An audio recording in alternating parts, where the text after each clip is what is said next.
Ready to start our meeting, and tonight I think is gonna be a night of celebration and gratitude. We've got a lot to be thankful for, especially that the kids are back in school 2 days in a row.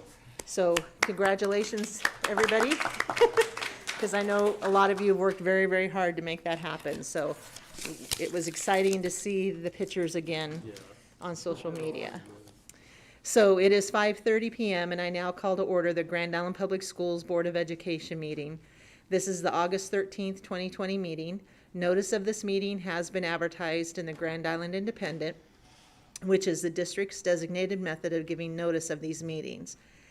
We want those in attendance to know that copies of the Open Meetings Act are available at the entrance to the boardroom.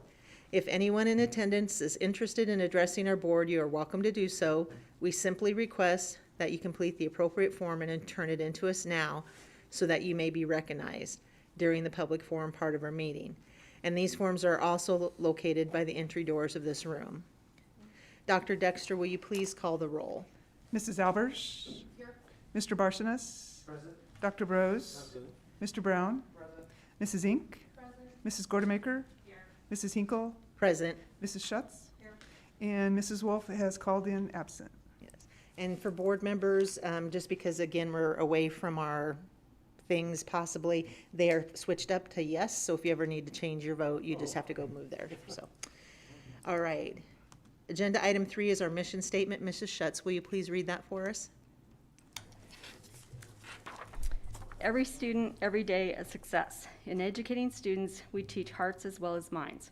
Student commitments. Within the school district of Grand Island, every student will be taught to read, write, and communicate effectively, solve problems, acquire and apply knowledge, and demonstrate mastery through performance to the best of the student's abilities. Every student will be treated with fairness and dignity. Every student will be honored for their unique qualities and backgrounds.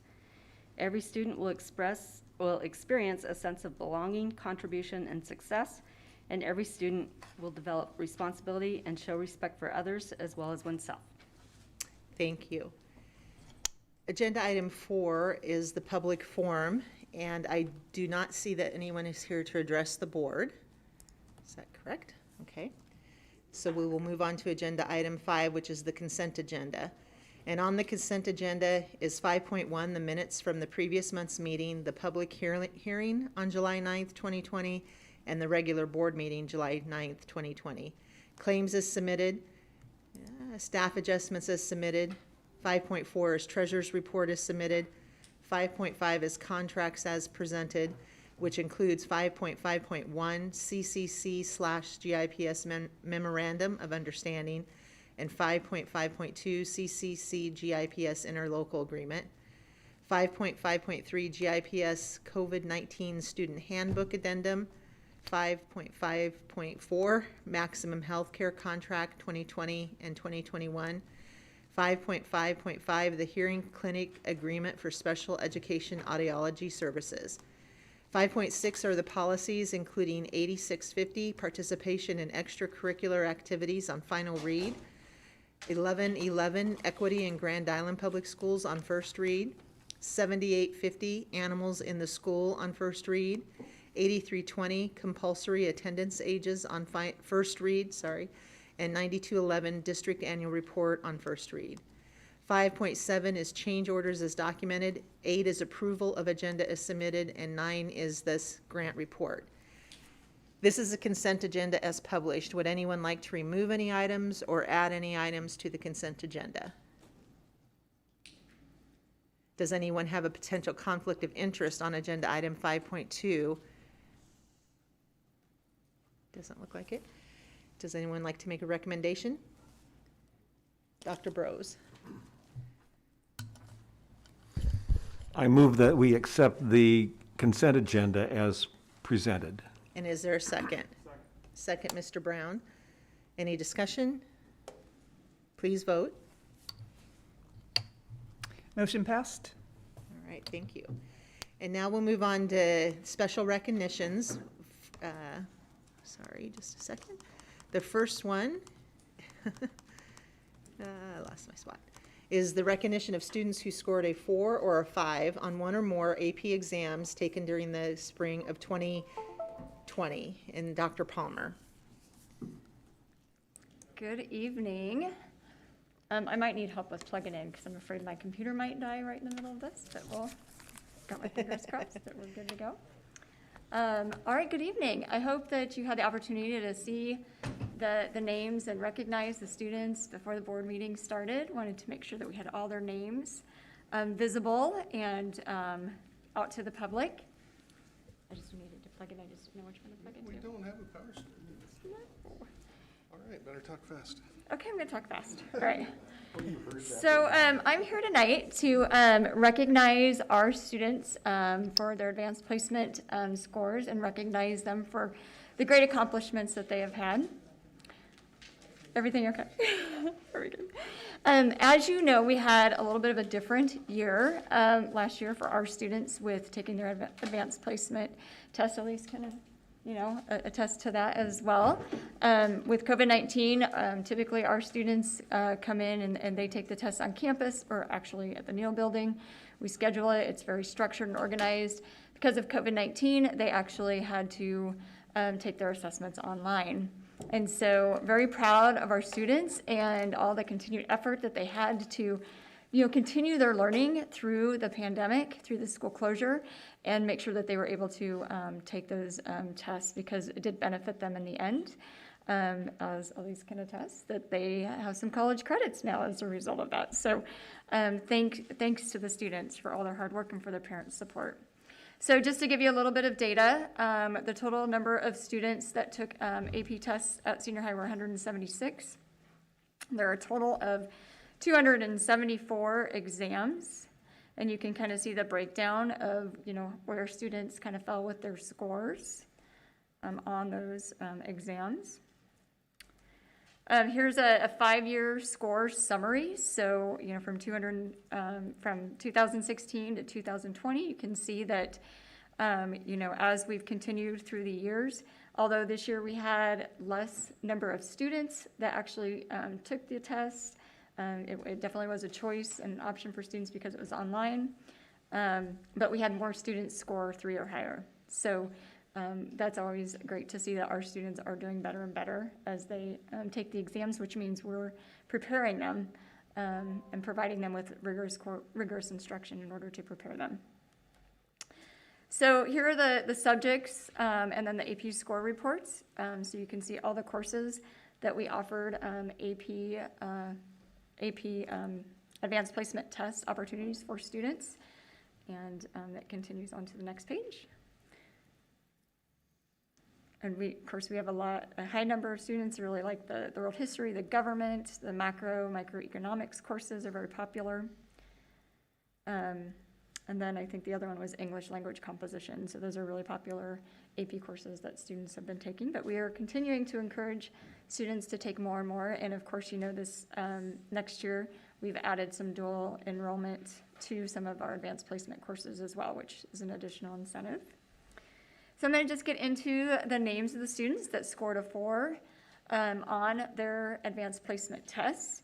And each of these students will be receiving a certificate from Dr. Grover and President Hinkle. And they did receive a letter of recognition that was sent to their homes, I hope. Did you get your letter of recognition yet? Yes. Yay, okay. All right, good. So that's super exciting.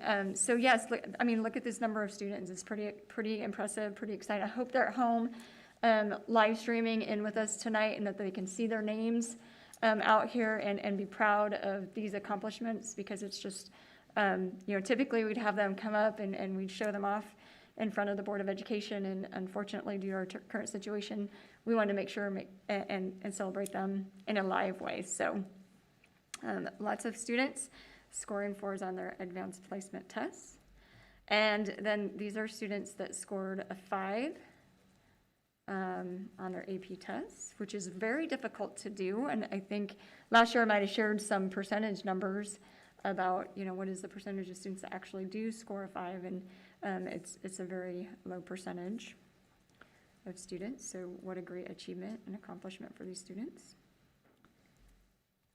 And then AP Scholar Award, I just want to make sure these are granted to students who receive scores of 3 or higher on 3 or more advanced placement exams. And you see our past student board member's name on there, Madison Lane. Congratulations. And Elise Volley, congratulations. You're here with us tonight. Congratulations to you.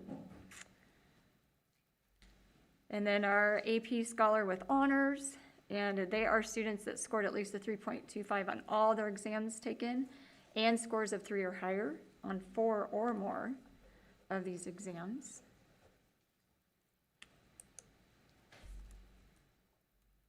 And AP Scholar with Distinction.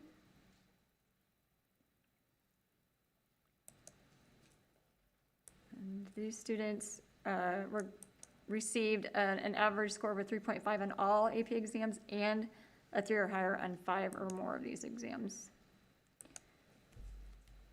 And then our national scholars, Grace Johnson, Jacob Kosmicki.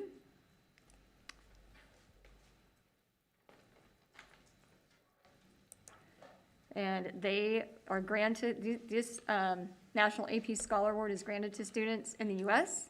who receive an average score of at least a 4 on all AP exams and scores of 4 or higher on 8 or more of these exams. So they took 8 or more exams. So pretty impressive over the course of their high school career. And so with that, I just want to say congratulations to all of our students and our families out there. We know that this is hard work and it takes a lot of dedication and commitment on the students' part, but also a lot of support on the parents' part to make sure that they have the space and the time in order to take these rigorous courses and do well. So with that, I will open up to any questions from the board. Any questions? That's amazing as always. Very excited for all the kids and proud of them. So good job. Thank you. Hope everyone's listening out there somewhere.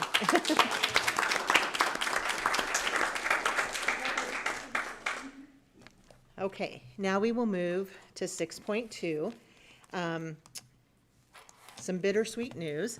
Mrs. Schetz let us know in writing that tonight will be her last board meeting. And actually, I'll let her share with us later if she wants to, where she'll be going after this. But she was already planning to leave the board at the end of the year, but they're moving a little bit sooner. So we want to take this time to recognize her. She's been on the board for 16 years. So is 2004 the right day that you started, the right year? Okay. So, you just think about even just in the world, how much has changed since 2004. So you can imagine how much has changed at Grand Island Public Schools. I looked and I think there's been about 2,000 additional students added in that time. And all the things we've done, there's been 2 bond issues. Career Pathways on Adams Street was added. The Gish Academies, of course, we added. It's been through 4 superintendents.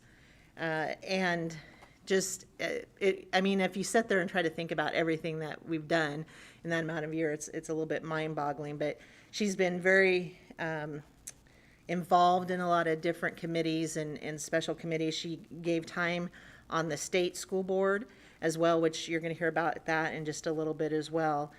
But definitely a servant leader that many more children's lives are better because she served Grand Island Public Schools, and we are very sorry to see her go for sure.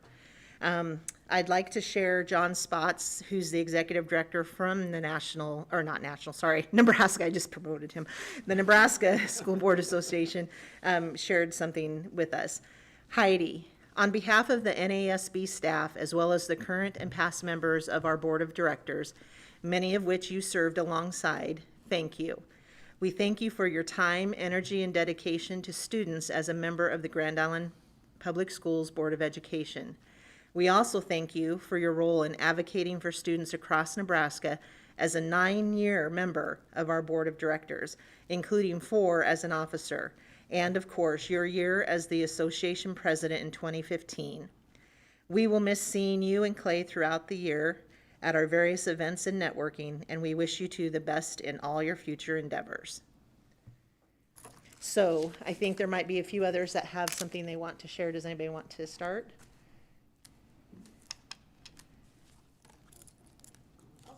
Okay, Mrs. Albers, thank you.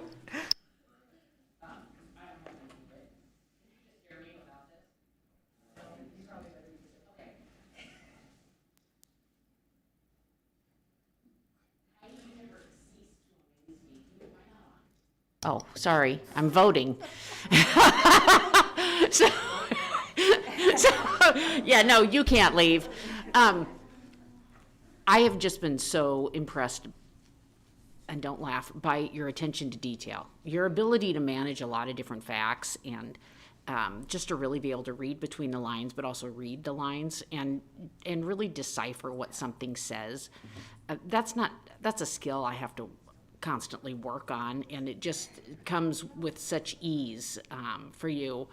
And the way that you always, we're always trying to find ways to make things better for kids. We're always putting kids first, and you were always the first one to say that. And as a newbie to the board, I just always appreciated your insight and the historical perspective that you could offer, and your steadfastness and as far as being a board member. And I mean, you were just always there, and then the miracle of being able to juggle 6 kids and just that whole process and graduations, and it's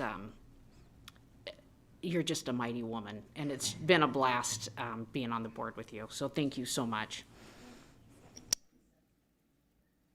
All right, I have to explain the picture. This is from 2011, April 12th to be exact. NASB in San Francisco, obviously. I said I had a lot of pictures, but that was my favorite because it's like there was a lot of food in front of us. So.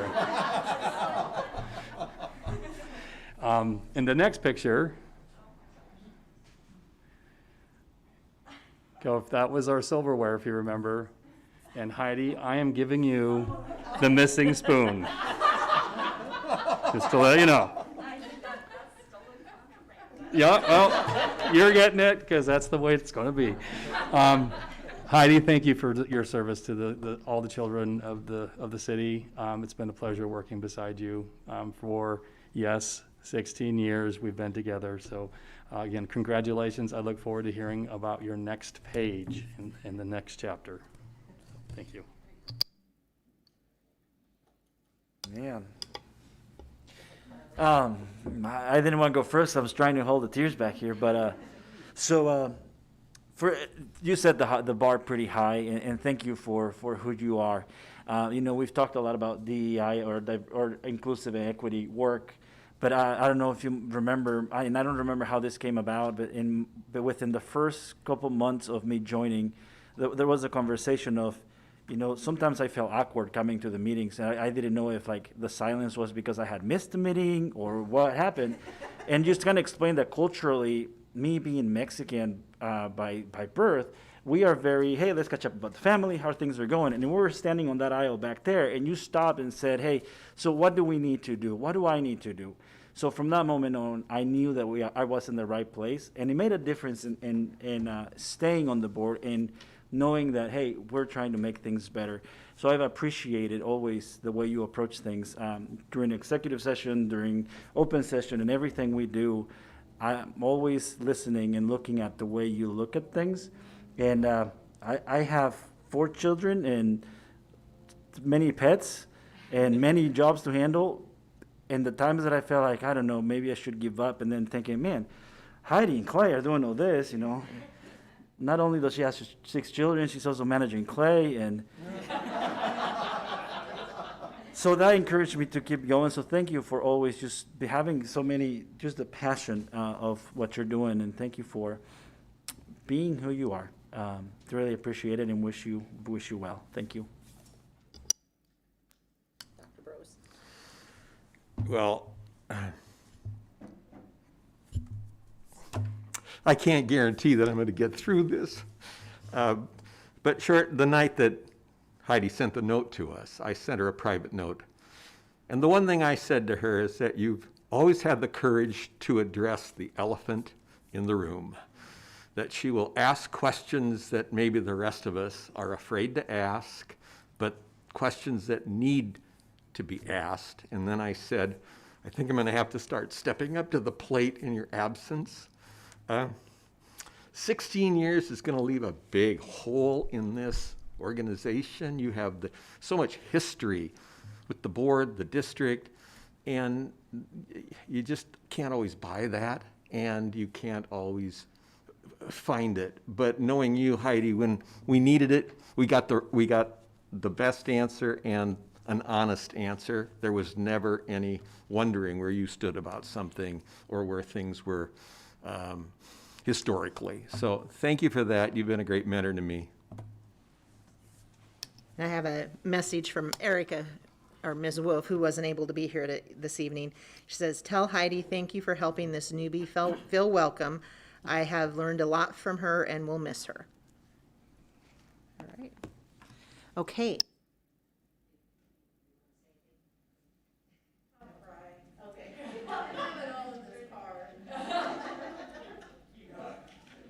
So we have a gift, a parting gift for you to help you remember your time on the island.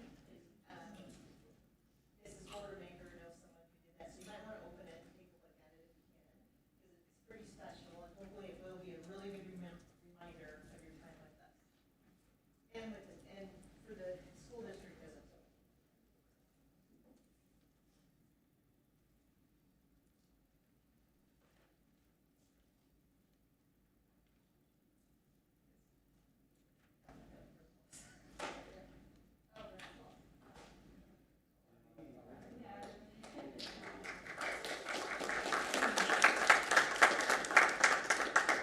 So do you have some parting thoughts you'd like to share with us? I do, if we can make it through it. So, all right, y'all know me, so I'm going to read this and buzz through as best I can. So, all right.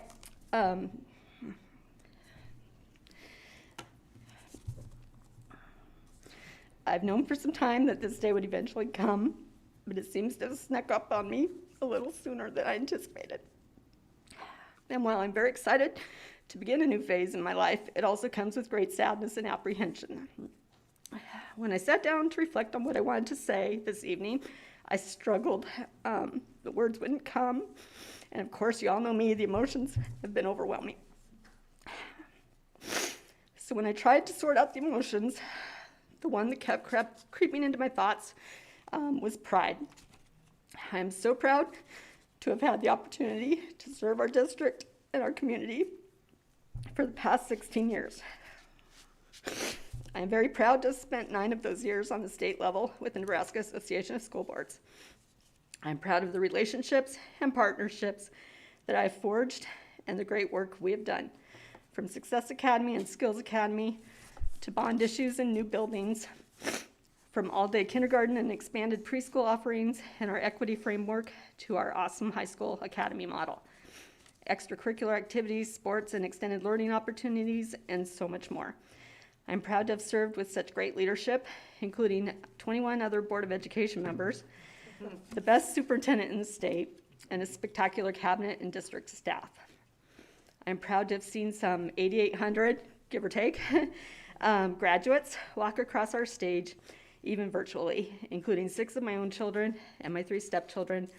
And in a few years, we'll begin to see our grandchildren enroll and start their march towards graduation. And while no one could have ever predicted we would have to navigate this one, I am extremely proud of how this district has navigated through a pandemic. While I try to live my life quietly and privately and do my best to make this world a better place, I cannot help but share my pride in Grand Island Public Schools. And I will continue to do so from afar. So with that, carry on, keep in touch, and always remember, kids matter the most. So wear purple, be gold.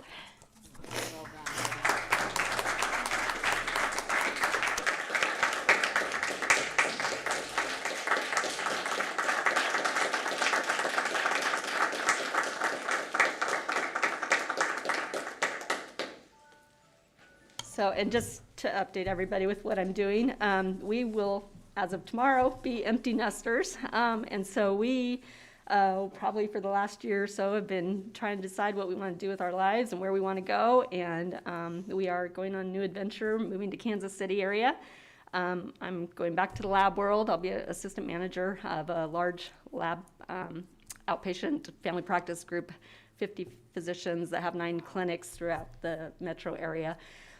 So I'll be taking on the assistant laboratory manager position there, and still doing some line consulting with the group down there. So that will stay a part of my life. And in the meantime, I'll be back and forth for a little while. Well, we don't even have our house on the market yet. So got some house projects to do. Clay will be coming, joining me after a little bit after we get that on the market, and that's our new life. So thank you all. Thank you for the kind words. Thank you. Well, we do wish you the best of luck. Safe travels with all that traveling, first of all, and then just hope that everything goes really well and it's a great new venture for you. All right, so unfortunately now we have to go through the rest of the meeting. That's always the hard part. So we will move to agenda information items. First one is 7.1, the GIPS 4G LTE private network project. I feel like a commercial. Mr. Gerhart. How do you follow that? Congratulations and thank you for your service, Mrs. Schatz. Tonight, what I have before you is a community broadband radio service. That's the CBRS portion of this. It's essentially a slightly faster than 4G LTE network that we're proposing to build, starting with a tower on top of Howard Elementary. The purpose of this project is to continue to work towards bridging that homework gap for students that go home at night and don't have access to internet at home. This would be, this project allows us to offer them a checkout device that they can take home that's about the size of a lunchbox. They can take it to their home, set it up in a window, and from there they can actually access the GIPS network on their devices that we give them. So when they go home at night, their learning doesn't have to stop. Obviously, the timing for this, all things considered, also relates very well to what we're doing right now in our virtual schools with our virtual students. And so this also gives us an opportunity to bring some of these monthly recurring costs that we have now that we're outlaying for our current support of those students through local carriers with those jet packs that we purchased back in March. This will offset that and allow us to decommission and discontinue that use along with the associated monthly fees, bring it in-house, and then we can check it out. The total return on investment for a project like this, conservatively, is about 22 months when we look at the outlay that we're giving every month for those jet packs and what we'll be able to do with this. The speed is a little bit faster too, so it can support more students in the household as well. So all of those things put together, I think, makes this a very attractive project for GIPS. So having said all that, are there any questions surrounding the network or what it might look like or how it'll help students? Mrs. Schatz. How do you keep other people from accessing it? Sure. There is a security layer built in. And we would set it up so that only devices that belong to GIPS would be able to access it. So it wouldn't be all the devices in the home, only those that we provide. That's a good idea. All right, any other questions? Mr. Barsonis? And just for clarification, we've already are serving any of our kids that have a need for internet. So this would just continue to do that. Just to kind of clarify to the public that this is not something that we've started. All of our kids right now have access to online. Correct. When we had the pandemic crisis back in March, during that period of time between spring break and the end of the year, we identified the needs of those students, and fortunately it was lower than we anticipated, which is fantastic. It meant that our kids, most of our kids that at home did have that internet access, but we did identify approximately 120 households that were struggling with having reliable internet at home, and we went out and purchased equipment to support them during that transition, also with summer programming, and then now into fall with virtual school. So, you know, unfortunately, all the circumstances, the way they are, you know, we pray that we can stay and reimagine for the remainder of the school year, but in the event that we would transition into a remote or select situation with our pandemic plan, this would be, just put us in a lot better position to be able to serve those students. Okay, great. Any other questions? And tonight, the urgency, the timing, obviously, of the whole thing, this is an information item, and then it will also be an action item just a little bit later. Dr. Bros? Mr. Gerhardt, I have a question about speed. Let's say your household is like the Schutz household with maybe six to 9 kids and a board member or 2 at one time. And they had to rely on this network. Will they be impeded anyway because of speed? And they're all on it doing homework and stuff at the same time. I want to make sure that we aren't frustrating clients and people at the same time. Absolutely. So part of the details in this is it's actually not just a single system that we're setting up. We're setting up 4 systems and we're pointing them in different directions around the school. That gives us the capacity that we can get to have multiple endpoints. And I want to say each one of those systems is capable of handling about 200 to 250 clients on it. And so we're really looking to be able to serve up to 800. Realistic figures are obviously much lower than that. So where we're targeting is more in that 200 range for all of those. But without getting too much into the weeds of how frequencies respond to different things, it's about, consider your cell phone 4G speeds. It can be up to 7 times faster than that. So you do share that airtime a little bit with the other people that are in your sector from the school, but the chance of, the chance of that being overloaded, I guess, is a lot less than the other technologies that we looked at. Thank you. Mrs. Schutz? I just want to say that when we were in DC back in February, we went to a session that the gal from the FEC put on, talking about the homework gap and access to internet. And a lot of districts were doing creative things, trying to come up with plans to meet the needs of all kids, but I don't recall anyone having their own system. So I just want to say, again, proud of this district for thinking outside the box and finding a way to meet the needs of our kids. So thank you. Great. Mrs. Inc? Did you mention a timeline, when you think it will be built? Is it? No, you must not. In a perfect world, Which we're very imperfect. we're targeting 60 days from the PO. Wow. So we're fortunate the tower height constraints aren't such that we have to build a permanent fixture. We can put not a temporary, but a freestanding tower on top of the facility. There will be some roof penetrations and things that'll take a little time, but the actual configuration and setup is pretty straightforward, I guess, according to the company.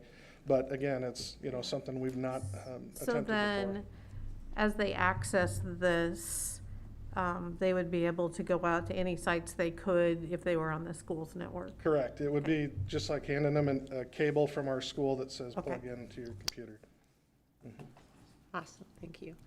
Anybody else? I thought so, Mrs. Gordermaker. Who manages checking out the devices at the school? Is it the librarian or the media specialist, or who? Correct, would be media doing it? assistants. We would stage them, we did a site survey. There's more than 3,000 households that are within a 2-mile radius of Howard Elementary. When we looked at how we deployed jetpacks in March, we saw that we could immediately, within a mile, serve more than half of those that we deployed. So we'll stage those based on the demand in the schools, but then the media assistants in the libraries will be the ones checking it out. Okay. All right, good question. You didn't have another one, did you? No, okay. All right, well, thank you. Okay, thank you. 7.2 is the regular and COVID-19 transportation routes 2020-2021 school year. Mr. Harden.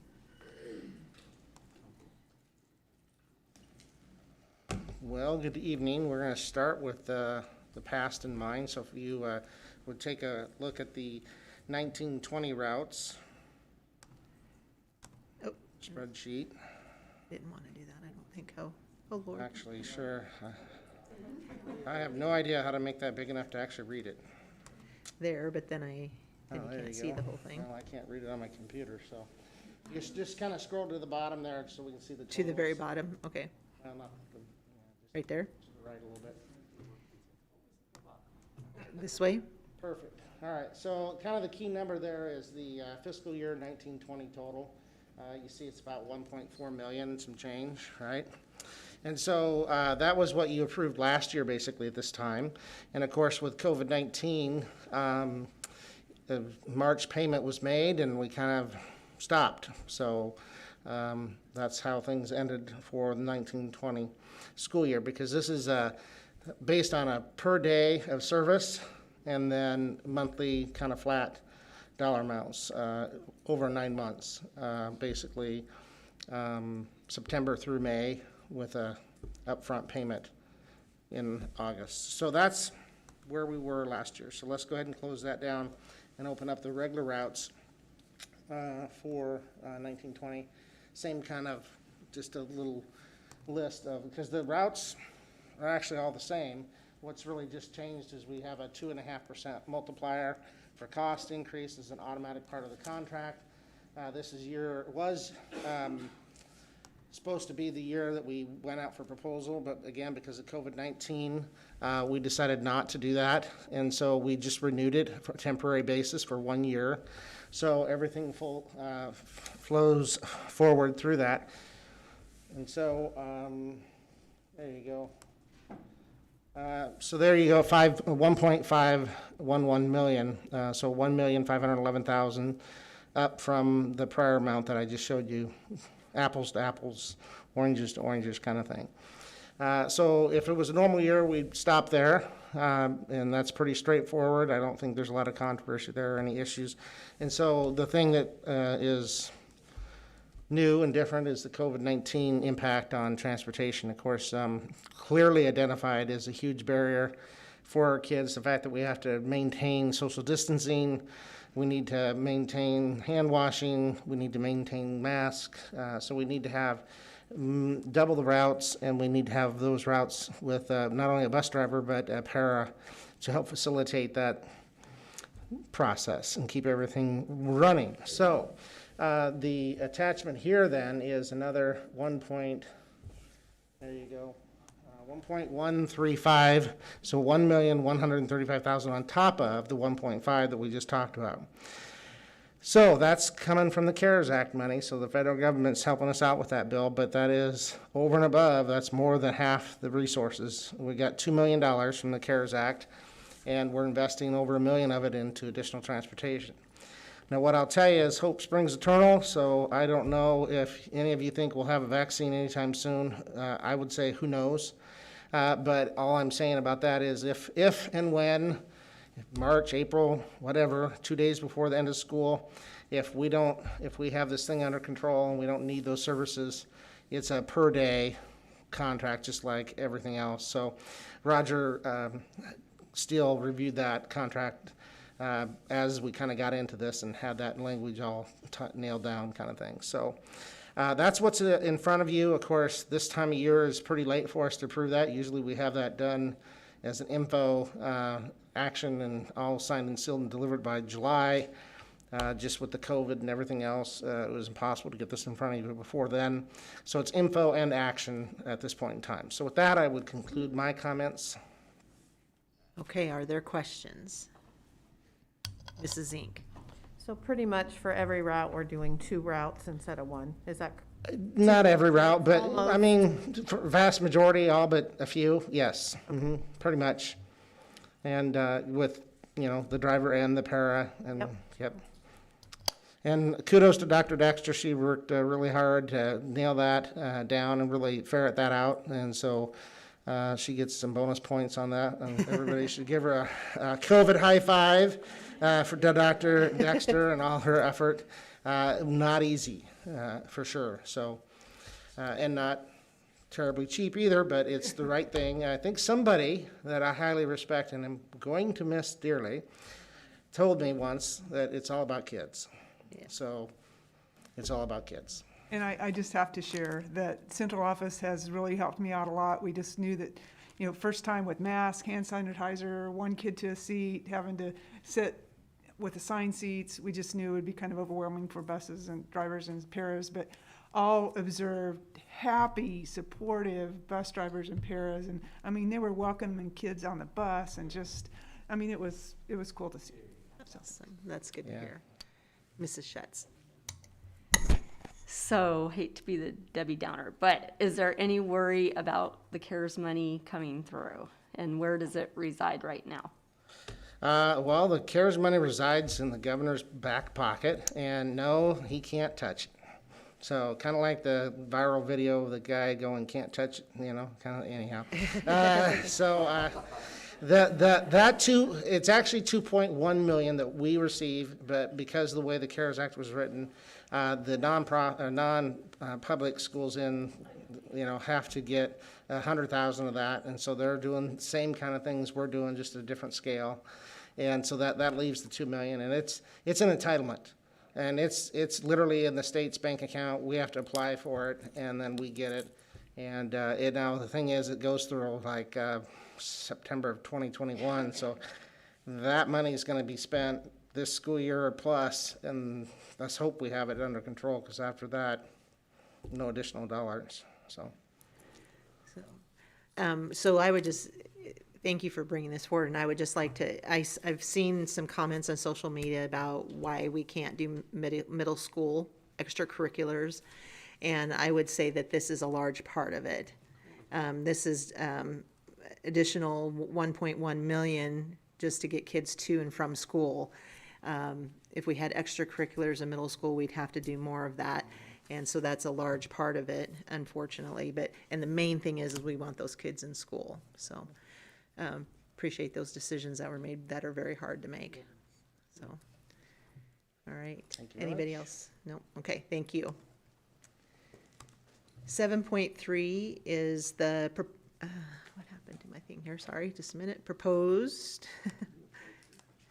Here we go. Proposed meal prices for Grand Island Public Schools for the 2020-2021 school year. Mrs. Spellman.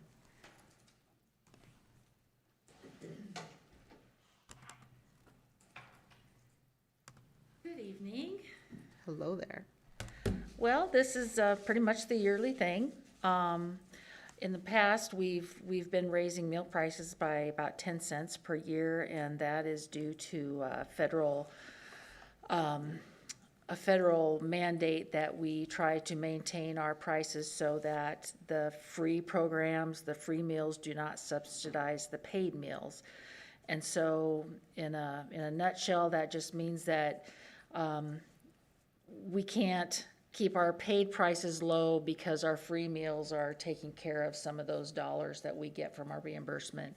So I'm requesting that we increase our prices. Elementary lunch will be $2.75. We're increasing 10 cents across the board. Elementary is $2.75, middle school is $2.95, and high school will be $3.05. We're increasing our milk price from 40 cents to 50 cents. And so that's pretty much just cut and dried. Do you have any questions for me? Unfortunately, I'm never happy about increasing meal prices because I know that, it's not easy, but not to lengthen my presentation, but we do have some relief for parents by implementing the community eligibility program, which is not on the agenda, but I would be happy to answer any questions about that, or if you want to email me and ask, that would be fine too. So, okay? Mrs. Ink, did you have a question or no? Okay. Okay, well, thank you. Well, first, before you leave, just kudos to you and your staff. I mean, it was just amazing this summer. They all went above and beyond, so thank you to all of you. They did, everybody did, and we had a lot of classified staff join our team, and so it was really great. I felt like the classified, the teaching type staff, para and food service really came together, and we got to know each other really well, and that was just a great thing. So, Yes. Thank you. But you should be very proud And thank of you all for of your them. support too. Oh, that's fine. Out there slinging meals. Yeah. And everybody, so thank you. So was Mrs. Schatz and some others, Carlos. All right. 7.4 is the Title IX policy, Dr. Dexter. All right, I don't think I've ever put together a 29-page policy. Oh, my gosh. And we received support from Nebraska School Boards Association, and they put together as much as they could to help us, because we have to have this policy in place as of August 14th, tomorrow. And just got an email from the Department of Education saying, do you have your policy in place? So this is on, typically we take policy to consent agenda, but this is on information and action so that it can be approved for the August 14th deadline. The biggest changes, because we have a non-discrimination, we have a bullying, sexual harassment policy, but this really digs into the reporting, the support, the investigation. So Mr. Stelk and I would be the Title IX coordinators, Mr. Stelk for staff, myself for students. And then we have to have an investigator, which we are so lucky that we have Lee Jacobson, who is trained and is just excellent. And then we have to have reviewers, and then we have to have a person who could possibly facilitate an informal resolution. And so we really have to have a 5-member team that is trained. Training will be about at least a half day, if not longer. And then we have to train all staff and all students in who do you report to, how do you report, and what do you report. And so, I mean, bottom line is a good thing, but boy, they put a lot of paperwork into it. And one of the new pieces of it is if a student has experienced, or staff member, sexual harassment, they suffer any kind of physical, emotional trauma, then we are responsible for providing those support measures. And so that will be a piece that we have to plan for. One of the pieces about Title IX and reporting is that when you report it, we collect the evidence, and then if that staff member or student needs to be removed from the environment, we have to have the evidence to do that. We can't just say, we're putting you on leave until we can collect the evidence. We need to have substantial evidence, a preponderance of evidence, to be able to do that while we continue the investigation. So those will be some things that Lee and I and Wayne will need to work through and be together on, and then the supportive measures. But all of this then has to be in the handbook. It cannot be linked in the handbook. It has to be the full policy, which is just about 4 pages, and then on the website in the staff handbook. And then there's about 13 policies that will require an additional paragraph about Title IX in those policies. So you'll be seeing those come through in the next couple of months. But any questions about Title IX? Mrs. Albers. So when you were saying that they would remove the student, that has been accused of doing the sexual harassment, or they would remove the student that's doing the accusing? It would depend. So if a student is really uncomfortable, they've made a complaint, and this kid is in their class, maybe it's one class period, we would take a look at moving the student who's making the complaint to an environment that he or she feels is safe. Would you do that immediately as soon as the complaint? No, we have to have a preponderance of evidence before to you be can able do to- any movement? Okay, thank you. And so that part there, the preponderance of evidence, that's the part that the Secretary of Education wanted to add, correct? So do they define what it is? Good. And there's preponderance, and help me remember the other word. Substantial? I can't remember. There are 2 different kinds. So preponderance is you have to be 50.0001 confident that this evidence supports the complaint. The other one is substantial evidence, I think, where you'd have to have 85 to 87% of the evidence collected be in support of either the respondent or the complainant. So the 50.001 helps in that if you had at least that much, you could maybe put someone on leave or move someone from the classroom as you move forward. So it's just, you still have to have evidence, but not as much. But, so evidence just isn't someone saying this happened? Nope. So how, what if there, I mean, what if there is no evidence, no text, no, nothing? I mean, it's just he said, she said type thing. Yeah, and that's when it gets really tough. Yeah, you just really have to dig for the evidence. And that's where the investigator is separate, because Wayne and I can't be anything but the coordinator. And so then you have a separate investigator, you have up to 3 reviewers that review the evidence, and then you have that, I think it's inquiry person, who then takes it all and can write up a report to say there is a preponderance of evidence or there's not. And then all of that evidence has to be shared with both parties, Okay. all along the way. So Nebraska just this week, or last week it was, passed a couple of bills to shore this up. You probably don't have any idea yet, so I don't expect you to be able to answer, but will they be in conflict of this policy? And if Nebraska's stricter, can we follow that instead of this one? We have to follow Title IX or lose federal funds. Okay. And so anything that Nebraska could not make it weaker. They could impose some stricter, but Nebraska's policy will be separate from Title IX. So there will be a Nebraska policy, and just like we have non-discrimination, harassment and bullying, those policies will still stay in effect, because if a person says, well, I'm not going to go through all that to put this complaint, I would still have to, and Wayne would have to follow our non-discrimination, bullying, and harassment procedures, which are less than what's in Title IX. Okay.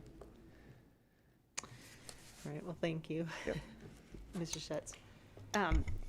I really hate this policy. I've been watching it for a while on the federal level with Betsy DeVos and all that, and it really bothers me that someone who's been subjected to abuse or harassment has to go through this, and the perpetrator can't be taken out. But on the same hand, it does, the intent, I believe, is that people whose lives get turned upside down by a false accusation, it gives them some protection and their legal rights as well. So I know it's really hard to keep an open mind, because we all know the bad things that happen, and by and large, if somebody's making an accusation, there's probably some truth to it. But you have to keep an open mind and look from the other side too. So that's my 2 cents. Kind of looking out for all parties involved. And the deliberately indifferent is the key phrase. It's all over this, that you just can't say, oh, well, yeah, that person's kind of always been, not a problem. You just, and boy, if we ever get caught doing that, talk about losing money. That's, you have to investigate. Mrs. Albers. I guess I'm just sitting here kind of digesting some of this. We did talk about this in policy a lot, but having you up here and kind of pulling out those parts has really helped me. And so I think, with the new, with the laws that passed in the unicameral recently that protects students who have been abused by predatory school employees, I guess the way I'm looking at this now, because of course I'm putting it in our family situation, and I think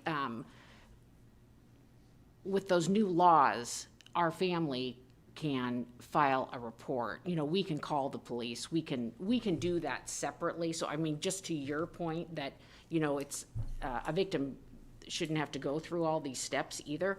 However, I think with the new legislation, victims have more teeth now, and then they're also protected because they can call law enforcement. And so, although I don't like all these hoops, and they kind of confuse me and make me a little sick to my stomach, I feel even with this, if we didn't have the new laws in place, I might be crying up here, but with those new laws in place, I feel like the victims are protected, have more protection.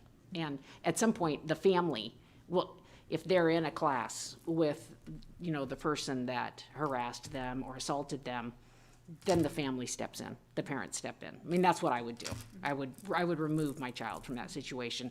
And I think we have to be very careful and advise parents, and I don't know if you can do this, Robin, but just advise parents of what they can do, what their rights are if they're trying to protect their child, what, we just have to make sure that, you know, it's all about the kids. And so we just have to make sure, and if you are, and you know, if you're ever in a position where you're like, you know, I just can't do that or whatever, I can.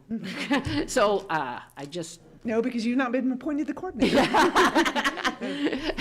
And I don't I want do to know make some, it, just pass them my number. yeah, and But, I don't want to make it to sound like you can't, absolutely not. It's just, you have to make sure you have some evidence. You can't Right, just- absolutely, yes, no, and I get that, yeah, and we did. Okay. Anybody else have any other questions? Very interesting. And, oh, Mrs. Inc. So it talks about timelines in here, and it just says reasonably prompt. So, But you need to read the other 19 pages. And it says like 10 days to do this. And so in the trainings, they have said it will take you 45 days to just get through what's in here. Oh my It could take that long. But you have to keep on that timeline. And then it also talks about if you couldn't get a meeting scheduled, then you have to list out all the steps that you took to try to get it scheduled. You know, talk about interpretive services. Well, if you had to wait on an interpreter and all those kind of things. But you just have to document everything that might have slowed you down. right, 45 days isn't reasonably prompt to me, so. So are there things that the school district can do? I understand we can't remove the person who's been accused until we have the evidence, but are there things that we can do to protect the kids until the evidence is presented? You know what I mean? All kids, not just the one who's doing the accusing. You know, it's just, we have to protect all involved. And so it's making sure we have the evidence to do that. And it could be so blatant that within 2 hours, we have the evidence. But it could be enough to say, boy, to ruin this person's career, we just really don't have 50.001 enough evidence. Okay. Mrs. or Dr. Grover, sorry. And to Lisa's point, law enforcement can step in as well. And In law enforcement, they have to do their investigation, but we have to continue ours. And typically, law enforcement can take longer than ours does. And so we just have to work together, but yet respect each other's parameters. And I just want to remind the board that even in this type of situation, we still have the authority to be able to make whatever decisions that we need to make regarding our staff, right? So regardless of whether or not the investigation is complete, we still have the right to remove the staff member if we need to go to administrative leave while it's under investigation. So I don't think that this takes away our authority to be able to do that. So just keep that in mind as part of the investigative process. While we've always tried to protect our staff members, even when we've had some dicey situations. I think Dr. Dexter's just trying to let you know the letter to the law of what this means for Title I. And we never want to be too hasty in any situation. We always err on the side of what's best for students, you know, first, of course, but we'll take the necessary professional steps that we need to take to ensure that we're taking care of all parties. I just want to remind you of that as we move forward. Thank you. Mrs. Schutz. And to Robin's point, we still have to, the district still has to complete an investigation, even if law enforcement is running a concurrent one. Both parties have to complete one, because that's where that complicity comes in. And so even though, you know, law enforcement might step in and say, oh, we've got this, you know, don't worry about it, we'll take care of it, we still have to complete our part too. So. Thank you. Again, thank you very much. I know it's been very difficult to get this going, so. Bonnie, I'm sorry. Oh. And Robin, I'm not shooting the messenger. I just want you to know that. None of us are. You have no. my I've complete, been shot at a lot lately, and I shouldn't use that word. I shouldn't use that word. it's just, you have my complete and utter support, Well, so. thank you. Yes, exactly. We know this is coming from the federal government, so thank you. All right, 7.5 is the extra standard committee request ad mentem. Did I say that right? Supervisor stipend. Mr. Good Stelk. evening. We're asking the Board of Education this evening to consider making a couple of additions to the extra standard salary schedule, which you approved at the July board meeting. And I'll give you a little bit of background information to understand why we're coming back to you with this request. As you, of course, know, with our reimagined model and with our offering to students and families the option of enrolling in virtual education, a lot of that did take place this summer as far as getting that information. And we did end up with in the neighborhood of about 320 or a few more students and families who selected the virtual education through at the high school. So as that schedule was being built and as we were looking at how to deliver those services, it was decided that the students in the virtual high school would complete their coursework through Edmentum. And then further looking at how to operationalize that, we realized that we needed to have staff who would supervise or oversee those students to make sure that they were online, or not online, but on time with the completion of those courses, to check in with them regularly, to make sure that they stay motivated to complete the courses, to help them with any struggles that they might be having. And there was initially, some discussion about how many additional full-time FTEs would we have to hire to accomplish that, and we were in the hundreds of thousands of dollars to accomplish that. So, to the credit of the high school administrative team, they went back and looked at how else could we support these students and still be proud of the services that they're receiving and making sure they're having a top flight education, but how can we do so maybe in a more fiscally responsible manner? So they came up with what I personally believe is a really creative idea, and that is to take the existing staff that we have and have them each be assigned a cohort of maybe 10 to 15 students that they will work with to make sure that everything is flowing smoothly and that they're on track with the courses that they've been assigned. So what would happen then is, and through a survey of the staff, we've got more than enough staff that are interested and willing to provide this additional support.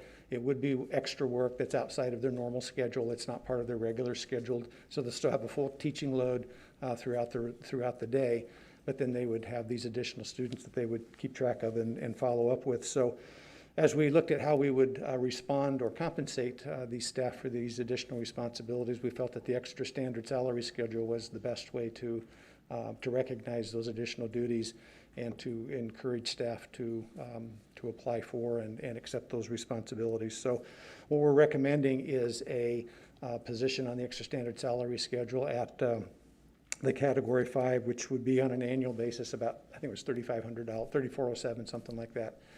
And then we would also need a couple of what we would call program coordinators.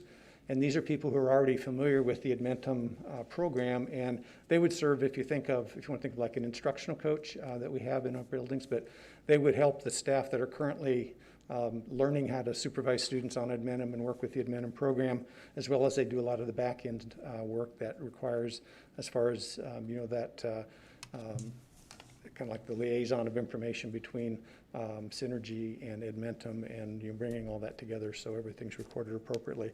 And that would be, we didn't have the way the salary schedule is built for extra standard, we didn't have a real logical place to assign it. We felt it was worth about the equivalent of about $6,000. So if you look at the extra standard salary schedule, you'll see it's just a separate line item as rather than being put on one of the categories. So with all that being said, when we talked about it in the Personnel Committee, we were asked when we presented tonight if we might be able to show you an example of a schedule for Edmentum students, just to kind of help visualize what that might look like. So I believe Mr. Gilbertson or Mr. Phillips is prepared to share one of those schedules with you. Before they start. Yeah. Dr. Brose. Mr. Stelk, I should have asked this during the personnel meeting. I just thought of it now, blank brain lag. Does the staff need any kind of special training to become one of these Edmentum people? And that's part of the role of the program coordinators that we've added here, is to help with some of that professional development. Okay.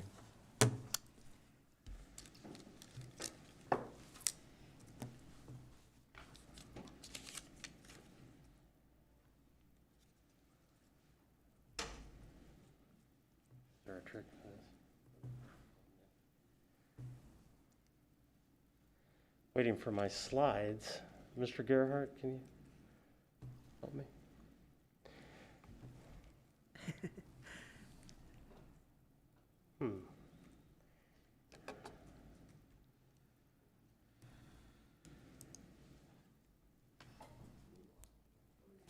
Okay, well, I will be patient with the slideshow here. Thank you. It is my pleasure to be here tonight to share a snapshot of schedules within the virtual high school. Before I get started, I want to congratulate Heidi Schutz. Heidi, congratulations. You know, I've been in the district more than a couple years, and so when Dr. Brose mentioned Heidi's talent of talking about the elephant in the room, I have to share. As a young administrator, I'm so grateful for her work as the PTA president at Star Elementary School. There is indeed an example of her exposing that elephant in the room and making it all about kids, and with tenacity and focus. And I just want to say thank you for that, because you made me a better administrator, and I still dip from those experiences today. So thank you, Heidi. Another celebration is our start at Grand Island Senior High. I need to really tell you, the first 2 days have gone by so quickly, but they have been wonderful. I shared with Terry Brown earlier, I said it was almost spiritual. He kind of gave me one of those looks like, wow, you're out there. But you have to realize we haven't seen our students for 5 months. Okay? And what was so moving is you put all that preparation in. Everybody in this room has been part of the preparation. The blood, sweat, and tears to get the day set up, to make it happen. And so the wonder was out there. Will our new freshmen adhere to the policies, the protocols that we have set in place? And I'm here to tell you with great pride, representing the entire staff at Grand Island, the academies of Grand Island Senior High, that our freshmen knocked it out of the park. So then I didn't sleep the second night. Because you wonder, how about those upper academies? Are they going to follow suit? And I'm here to tell you again that they did. Their preparation, their own preparation. I'm talking the little things, buying masks or acquiring masks to wear to school appropriately happened. And the engagement that they have with their teachers is amazing. I am not kidding that when I say this. Day 2, no office referrals, 0. And I double checked that data, okay? Because it was amazing. All right. So you get it. And let me tell you, our staff made it happen. It wasn't the administration. We drew up the X's and O's, the staff, our teachers, counselors, custodians, everyone working on the details made it happen. So I am so grateful. Can't wait to go back tomorrow. All right, here's my point. Thank you, Mr. Stelk. You put me up here with purpose. Let's look at the virtual high school schedules. These are samples, real life, living documents. I have notes off to the right. Here is a virtual high school Academy of Freshman Exploration schedule. All virtual high school freshmen are unique. They live in an academy, in a virtual academy within Island 2. They're in their own kettle of students. And they are led by Mrs. Corey Farley and Dr. Minkin, their counselor and principal. They know who those people are. We set them up with success, for example, with a personalized letter to the home that outlined their teachers, who their principal counselor were or are in this case.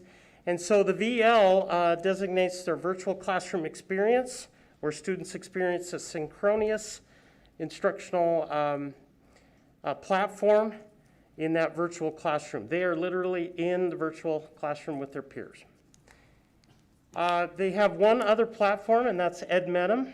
Currently only one course for the freshmen, and that's down there in the lower right. Study skills module, if you will. It's virtual, and it's self-paced. All freshmen can experience that. And that, if you remember, is part of our graduate profile. We want our students to experience that.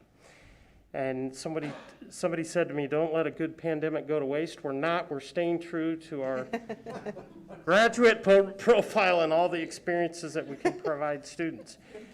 Islander time. What I need, win time, is happening virtually. That is an open Zoom. So that looks like it's a little more informal. It's open for students.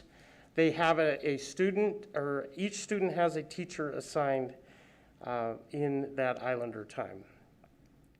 On to the sophomore. This is an example of an upper academy sophomore. Again, actual schedule. It's mixed because it has a variety. It's a potpourri of some platforms. So let me explain that. All virtual high school students are assigned to their academy team and supported by a virtual high school teacher. So we organize these students by their SEL, or SCL rather, Small Learning Community, SCL, or SLC. I'll get it right. It's been a long day, okay? SLC, Small Learning Community. We chose that for obvious reasons. Again, we want our students to have the leverage, to be supported and monitored. We learned so much with our GAIN data in the spring. We know more than we knew a year ago about virtual learning. There is no lie. And so using that to our advantage, students will be served, again, by that counselor, principal, teachers they know, and then also with the small learning community with the RTI process happening there. Distance learning, DL acronym, students experience synchronous instruction in a classroom with face-to-face peers. So that could be Zoom and then Canvas as a support. But they, with distance learning, as you recall, we've taught Chinese for many years at Grand Island Senior High, and that's been a distance learning course with good success. This is, we're tapping into this. It's very similar. And one thing to note on that, I'm so proud of our creativity. Mr. Stelk mentioned that. I thank you, Mr. Stelk, for that comment. Our teachers, administrators have been so creative in their approach. Let me just give you an example. Swivels, this swivel tool, I don't know if you know what that is. It's a camera on a tripod. A teacher wears a lanyard with a microphone on it, and a little device in the camera follows the teacher, right? Those are a hot commodity in the world, United States now. They're hard to find, and so we have a shortage of those. So we've become creative. We're using our district-issued laptops, lapel mics. One of my administrators came in and said, hey, we can buy these little Lazy Susans on Amazon. We're going to get some of those. Try them out. Put the laptop on the Lazy Susan, guess what happens? It rotates easily, so you don't have to pick it up. You can that's one example of the creativity that these people are doing. It's amazing, and it's working. Very familiar with the Amazon website right now, I'll tell you that. Edmenum. Edmenum is a product that we've used for instruction for quite a few years, and so we're utilizing it here in an asynchronous instructional delivery platform. Students are assigned to a teacher. That's what Mr. Stelk talked about, and our creative plan there then is to have these teachers who work the extra hours outside of the regular days, so they have a normal teaching assignment, either face-to-face or virtual, but they work extra because they've chosen to do that. And let me tell you, we did not have to work hard to find teachers able and willing to do this. And it was more about the focus of, we can do this. We have to support our students, and I'm so proud of that.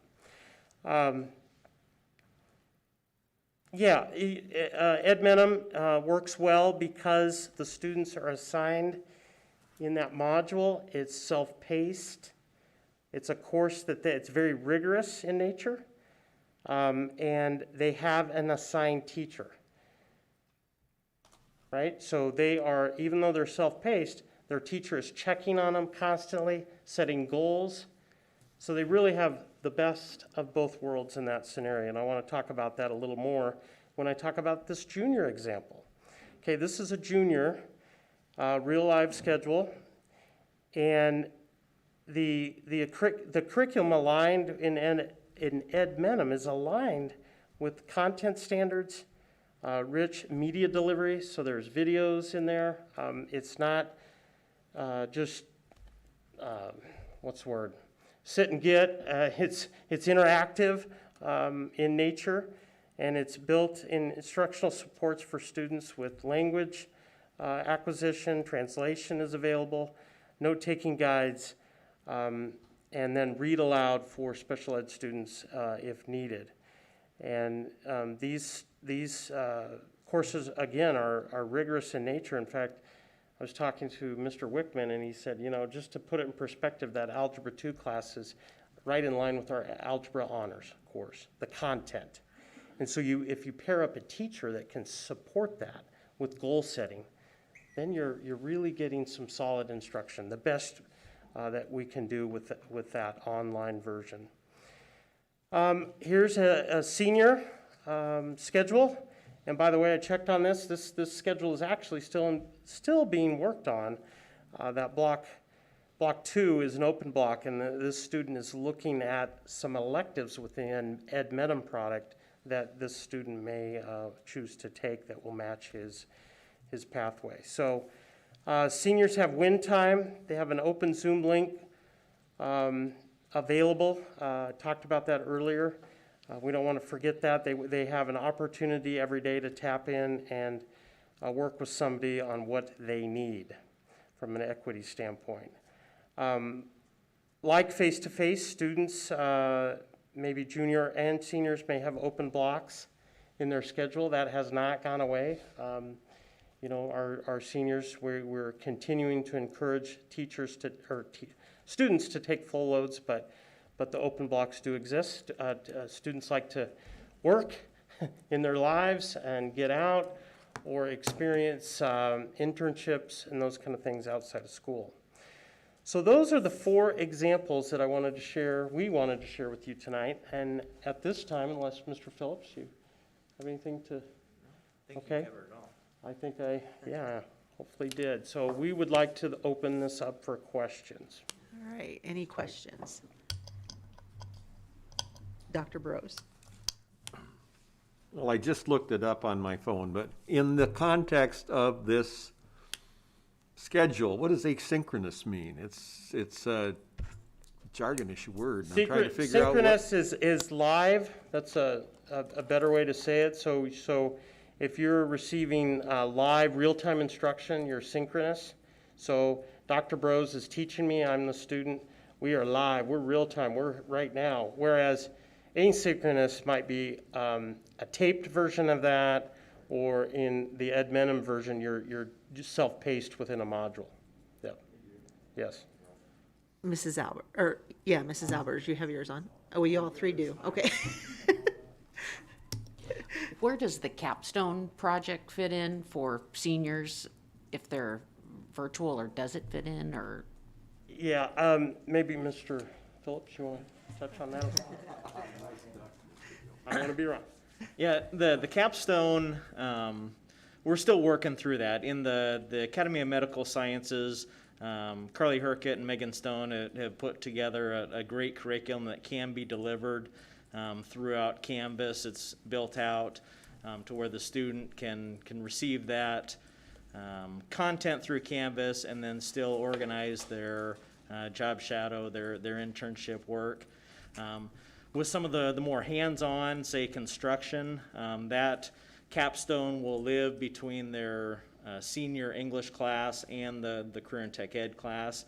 So they're receiving the majority of that content for the capstone experience through their senior English class. Mrs. Schutz. I just want to say thank you for thinking outside the box. That $105,000 price tag is a whole lot better than the $650,000. So kudos to you guys for that. I think it was in the junior schedule when it talked about the direct learning. So are they actually zoomed into like the real classroom at senior high. Is that the understanding? Yes. Okay. Yes. Awesome. And then, Jeff, you have been my principal. You followed my middle group of kids all the way through elementary, and then you went to bar when they went to bar, and then you went to senior high when they went to senior high. So we spent many years together. So We thank need you a for all you've policy done. on that. Called stalking. But thank you for that comment. It's been great. Thank you. Mrs. Zink. Thank you for the visuals. That helps a lot. Yeah. In understanding how this all works. And there are many, many different combinations of this, so what a puzzle to put together. So the plan would be that the Spanish 2 on Edmonton, next year they could go into Spanish 3, or next semester, maybe live, synchronously, right? Right. And they would be right in step with, after having it self-paced, correctly?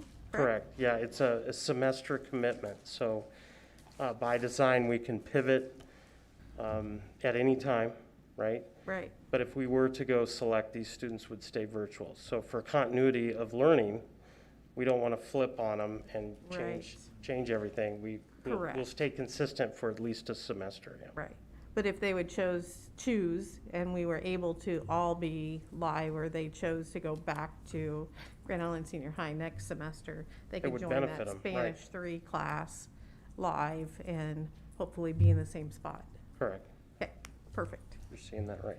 Mr. Barsonis. Just thank you for all the work that you're doing. And I have a freshman who was there, and yesterday I asked her, so how'd it go? I don't know. Then today she came home, and mind you that she wanted to do virtual. And, you know, she doesn't talk to me much because she's a teenager, I guess. But today, actually, when I asked her, hey, how did it go? You know, it's actually fun what they're doing.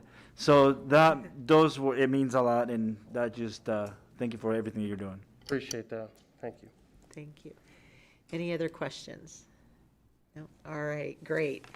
Thank you for being here. Thank you. So we'll move on to agenda item 7.9, the 2020-2021 substitute teacher pay. Thank you. The one thing that hasn't changed during the pandemic is the importance of our substitute teacher pool. Yeah. If anything, they become more and more important to us because of the need to rely upon them as these unexpected things occur, like, you know, teachers having to go into quarantine and some of the results of the tests and things like that. So it is important that we continue to be very competitive with other school districts around us, that we use the same substitute teacher pool. So we do watch that. What is kind of going on right now around this central Nebraska area. Columbus is always trying to lead the pack, it seems like, in salaries. They're paying $150 a day. Northwest and Hastings are paying $145 a day. We have been at $144 a day. Kearney's at $133, and some folks ask, what are they doing in Kearney that they can get by so cheap? They build a four-year college just to provide substitute teachers for their public schools, so that does help them. So what we are recommending is that we give the same 3.25% that we gave the other groups of employees increase. So that would take that $144 rate to $149. So we feel like that would keep us very competitive. Just to kind of give you a little bit of a historical perspective, 2 years ago, before the substitute teachers really started to become such a shortage area, we were historically at about 97% fill rate. Throughout the course of a year. Over time, we had dropped down to about 92%. And then 2 years ago, we built back up to 94. We had dropped down to 92. 2 years ago, we were at 92% again. Then last year, we had built back up to 94 before we had to shut down, in March. So we felt like we were making some progress, not great progress, but progress nonetheless. So I feel like it's real important that we you could try to maintain that competitive nature so that we don't start to lose ground a little bit. So this is similar. I didn't have a chance to mention the extra standard is both information and action this evening. Obviously, as we have teachers that are already engaged in the virtual high school, we want to give them the assurance that they're not doing it for nothing. So we'll ask you to look at that as an action item later. And the same thing with our substitute teachers. I think we can give them assurance that we're going to be taking care of them this year. Then we'll have a good strong pool to start the year with. So I'd answer any questions. The only question I have is my screen's not showing again. Do I need to do something?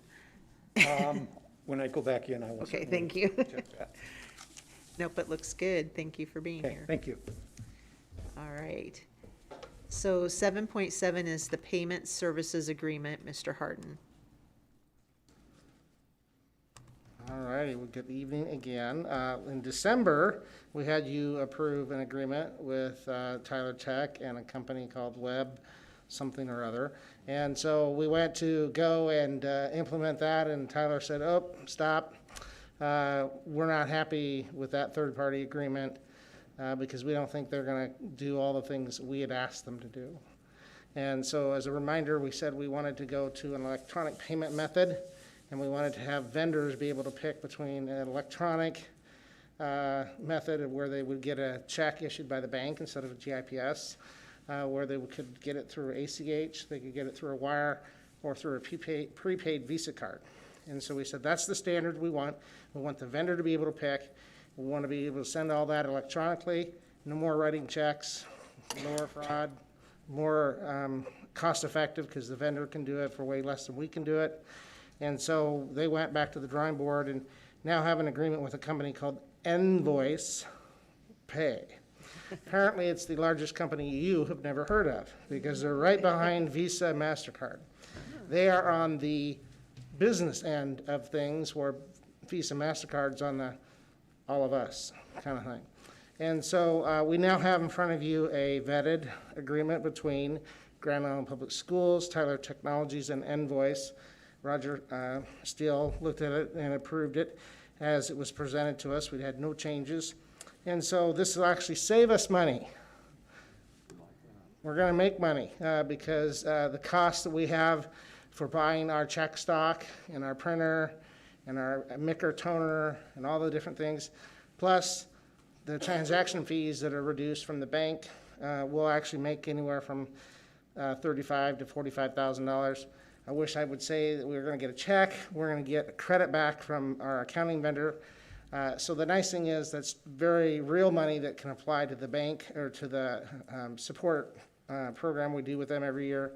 So it does free up that equivalent money we can spend somewhere else. So been a long haul. We've been working on this for 2 years. Thought we had it knocked out of the park in December. Finally are to the point where we think we're ready to go. So I'm hoping that in the next 30 to 60, 90 days, that we actually are contacting our vendors, having them sign up for what payment they want, and then on a weekly basis, we would transmit our payments for accounts payable electronically, and eventually get to the point so no checks are going out from Grand Island Public Schools at all. It's all electronic means. So in order to do all of that, we have to have this agreement approved by you.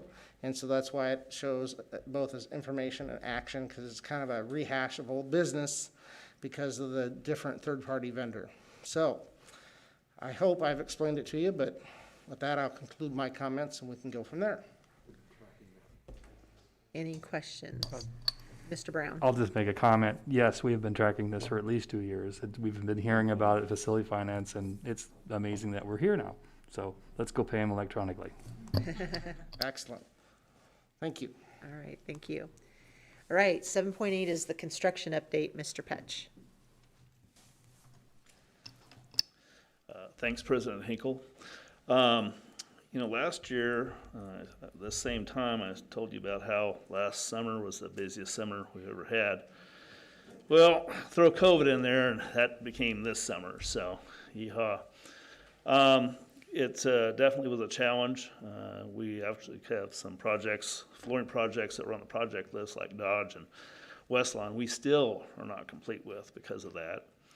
But guess what? School started and they're doing what they do, and we're going to get them finished up this month. Same thing with our roofing projects. Just have to, endeavor to persevere. Stadium project is coming along pretty good, though. A good point on that was had an opportunity to talk with Lanny Martin. He was on site a couple of weeks back, and he was real happy with what he saw. I am too, and hopefully sometime we can show that off to you guys on the West Stadium. East Stadium's getting there. We're going to be ready, would have been ready for that first football game on the 28th, but we'll be ready on the 4th, Not to say the whole project will be 100%. We'll still be working on that probably until, October, finishing off things. That track, that big issue we had there, Mother Nature's not helped us a lot. So just kind of pray for not rain. It's August, so we can get that taken care of. Another kind of cool thing, though, if you get a chance to drive by, we have a scoreboard up, Jumbotron, and it's spectacular too. So I'd like to say that project is really going to shine quite a bit for us. We'll get her done, and hope we can get some people in the stands here this year to be able to use it and enjoy it. One other thing I was just going to mention, Heidi, I did a little math. So thanks for your involvement through the years with projects. I counted 16 major projects that we've done to go with your 16. So we've been busy, and thanks for everything that you were able to contribute and help us along, and good luck. So with that, I'll conclude and answer any questions you might have. I saw pictures of the scoreboard. It's just amazing. Is it actual functional yet? Have you been able to test it out? It's this week they're hooking power up. Next week they hook all electronics up to it, and then the week after that we'll start training. So in a couple weeks we'll have pictures and be able to use it. So okay, might be the drive-in movie theater for Grand Island, huh? It's a little too big for that, really. But thanks. Yeah. What other questions? Doesn't look like it. Thank you very much. Thanks. All right. 7.9, our superintendent report, Dr. Grover. Are you going? I know, we've heard so much here tonight, but I have to say that even though we've been busy, I feel less stressed today, these last 2 days. I actually have more energy these last 2 days than I have had in many, many months. It's just something about our kids, I guess. So with that being said, I'll give a couple of updates, but so you've heard a lot about the first day of school. I'm always happy that we have some of our administrators here. They can give their own personal testimonies. But we have to say that our first days have been awesome, amazing. All of us have been excited to have our kids back in the buildings. We've kind of divided up to go to different campuses, so we don't go to too many. That's kind of hard. I usually go to every campus between these first 2 days, and so that's been a little bit different. But nonetheless, we've seen some fantastic things. I know a lot of people were worried about what is this going to look like. It's not that the worry is gone by any means. We're still in a pandemic. But when it comes to the trust for our students as well as our staff members, you can rest easy on that part. They have been so compliant. The mask wearing is truly, it's just been amazing with the little kindergartners. We got a chance to spend with them yesterday. Mrs. Gordon-Maker, you have a kindergarten of your own, so maybe you have your own testimonies. But and they actually said this was the best year ever with their kindergarten students. So I don't know, these little masks might have some magic in them. It was also the first year, I believe, that we had our kindergartens to come with their own day, just like we would do with our 6th and our 9th graders. So that was pretty awesome. The staff is so excited. I had a few teachers to come up to me and say, and I want to say this, share this with the board. Thank you so much for allowing us to come back to school. And you just have to think these are our employees, that are people that work for us, but they are so honored that they are able to come back to work. So I want to thank you for your trust in the pandemic team and the models that we built for Grand Island Public Schools to get us back in school. We talked a lot about transportation. You heard that report. I actually got a chance to go on a school bus today. I haven't done that in a long time either, but we are out checking and verifying everything these days. And so, yeah, I asked the bus driver how it was going. He was just like, the kids are so cooperative. He was excited, very positive about those approaches. We've had quite a bit of media out to support us and helping to share the story and the joy of the kids being back in the buildings too. I think we'll continue to, our staff members are supporting with the hand sanitizing and so forth and so on. They're making everybody follow the rules, even me, and they should make me follow them, because I know if they make me follow them, they shouldn't have any problem making anybody else follow the rules, right? And they've had to do some of that, actually. We've had a few deliveries and where people want to come up without the face coverings, without the mask, and they've asked them to turn around, no, you have to wear a mask and so forth. And so we're going to also continue to support our campuses. This will be a little bit of new information for our staff members. We're going to get that out to them this week too. But Mr. Lee Jacobson, Phil, along with Mr. Stelk, they've been working through a process where we can kind of go out and check for COVID check for implementation. Did I get that right? COVID check for implementation. It's just a matter for us to be able to collect data on how well we are doing our protocols in a very systemic type of way.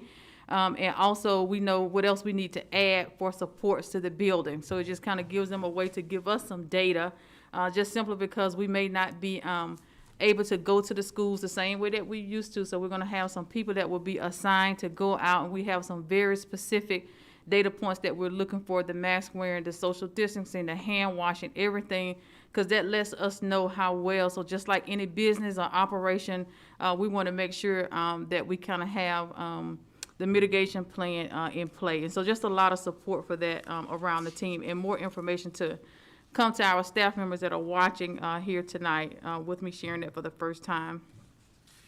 So just maybe want to give a little update on virtual school. Going very well. So we are now calling our elementary school the virtual school. Virtual school is elementary. Over 700 students. We have been talking with NDE. We do have the opportunity to give it its own identity number. We'll kind of continue to monitor things throughout this year to see when is the best time to do that. We'll see how many people are interested at the end of this year, but a lot of potential there. Right now we have about 51 teachers that's within our virtual program. And it's going well by all accounts. They came to pick up their supplies and so forth just a couple of days ago. We're still getting a few materials out to them. Believe it or not, getting instructional materials and anything shipped to you right now is a challenge. But trust me, they're making the deliveries to the campuses or to the homes. I also visited with a virtual school parent today who came up to get some supplies. And so they're very appreciative of the choice. With technology, I think we have worked, I think Mr. Gerhardt told me, 100% minus 2 students, I don't know what percent that is, but 100% minus 2 students all have their technology devices, even down to the kindergartners. So that's pretty exciting. So they're always on top of things. And just to keep in mind, we always have things that we need to work out at the beginning of the school year. So this is no different. So when you couple COVID-19 with the beginning of the schools, I would say Grand Island Public Schools is the school district to be in. I think our folks are handling it very well. And so Whitney, of course, she's being a new principal. She's doing a great job. She has created the same processes we would do with any of our schools, their instructional vision, their staff development plan. The staff is really bonding. They're seeing themselves as the virtual school, as a unit, and so that's pretty exciting too. You'll probably be seeing some exciting things coming from them. We also got a chance to witness some of what Mr. Giberson shared, but I haven't had a chance to go to the high school, but the middle school, where they were doing some, and actually Austin was out with us today, so he had a chance to see some of it too, so hopefully he'll give it a good review in his newspaper. But we had a chance to actually see a teacher inside of her classroom, you know, the desk, no students, all her students online. And so that was one of her periods that she was doing the distance learning that Mr. Giberson kind of outlined for you in the schedule today. And so if you know a teacher, you see a teacher, you just want to send them a thank you or anything like that, it is well deserved when it comes to our teachers here in Grand Island Public Schools. I mean, I've never seen them happier in my opinion, in my tenure here. I'm entering my 5th year here. They're so cooperative, and they certainly deserve our support in many ways. And just to maybe a couple of things, I had actually forgot about. We were apart. We had so much going on until UNL tweeted out today. They were like, "We want to thank you for participating in starting the Activate program at UNL with their honors class." And I was like, "Yes, we did start that. Thanks to Mr. Phillips. He so much going on." But to let you know, our strategic plan is still alive and well. Our graduate profile is still our North Star. So he organized with UNL honors program to get a group of students. We have about 15 that are participating right now. They did over the summer. And what this allows them to do is have a very extensive ACT prep, along with assigning them mentors. And some of the students from UNL, they're actually former Grand Island High School students. And so it's just really exciting. As you can see in their press release today, they loved the way the program looked, and we were the first one to do it in the state, and they look to expand that program across the state of Nebraska. So kudos to Mr. Phillips to keep that train moving, even while we were dealing with COVID-19. And just as it relates to equity and access and so forth with that conversation, because that's still important to us, we haven't lost sight. I had the opportunity to participate on a panel with the Young Nebraskans. Is that right, Mr. Barsonis? Connecting Young Nebraskans, and they are really having some very candid conversations, but just opening up the dialogue about racial bias and equity. It was very, I don't know, enlightening and encouraging for me to hear some of the questions, and also people really wanting to have the dialogue and how this impacts our students. So of course I was able to give a number of examples from Grand Island Public Schools, and proud of that, and a lot of great feedback. I also had the chance to speak with the Mid-Plains United Methodist Church. Did a webinar with them. It's actually a podcast out there now, so if you want to go check it out, called The Threshold, but where the churches are trying to find their place in how they support schools and students during COVID-19. So just to let you know that people are very interested in what we're doing here in Grand Island Public Schools as we continue to move our vision forward. So thank you, and again, I want to just say thank you to all of our staff members in every role, from buildings and grounds to L for L, to all of our teachers, all 1,600 of them, along with our parents. I know we probably get a lot of different comments. Try not to focus on maybe any negative, because sometimes I don't even know if those are my parents. I just think those are other people that are on social media, because our parents are awesome, and they've done a great job with preparing their students for the school year. So thank you so much. And before I sound off, I do want to say a few words to Mrs. Schutz. I kind of had this little quote here pulled up from Helen Keller, who said, "The best and most beautiful things in the world cannot be seen or touched. They must be felt with the heart." I want to thank you for always showing us your heart, giving us your heart in everything that you do.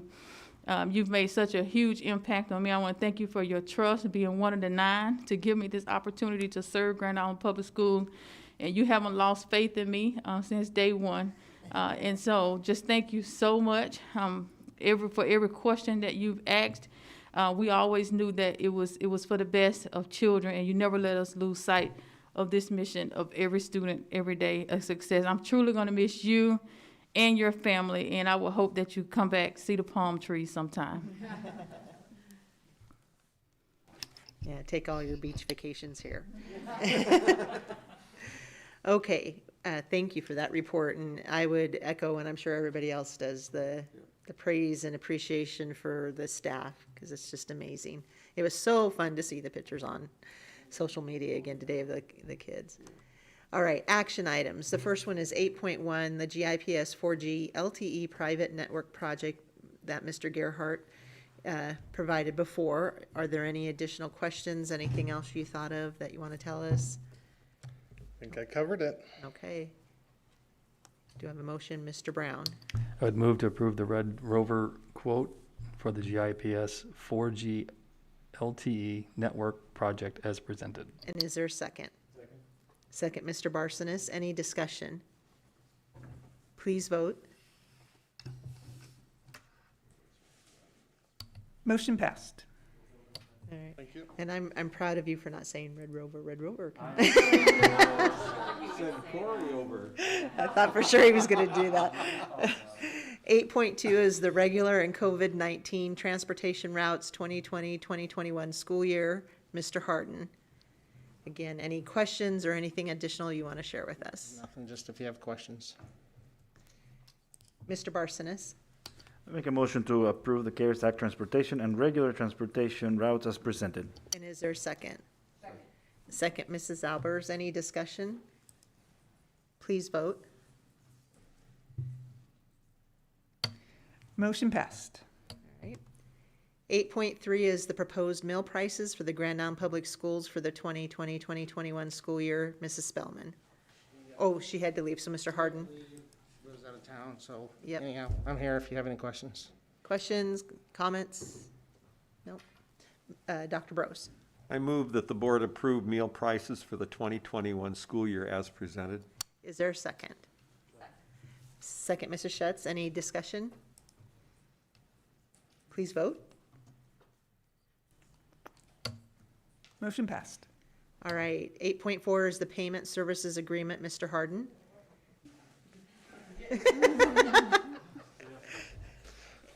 Anybody have any questions? Do I have a motion? Mr. Barsonis. Approve the payment service agreement, or make a motion to approve the payment service agreement between Tyler Technologies, No Voice Pay, and Grand Island Public Schools, and authorize Mr. Virgil Harden, Chief of Financial Officer, to sign the agreement on behalf of the board. And is there a second?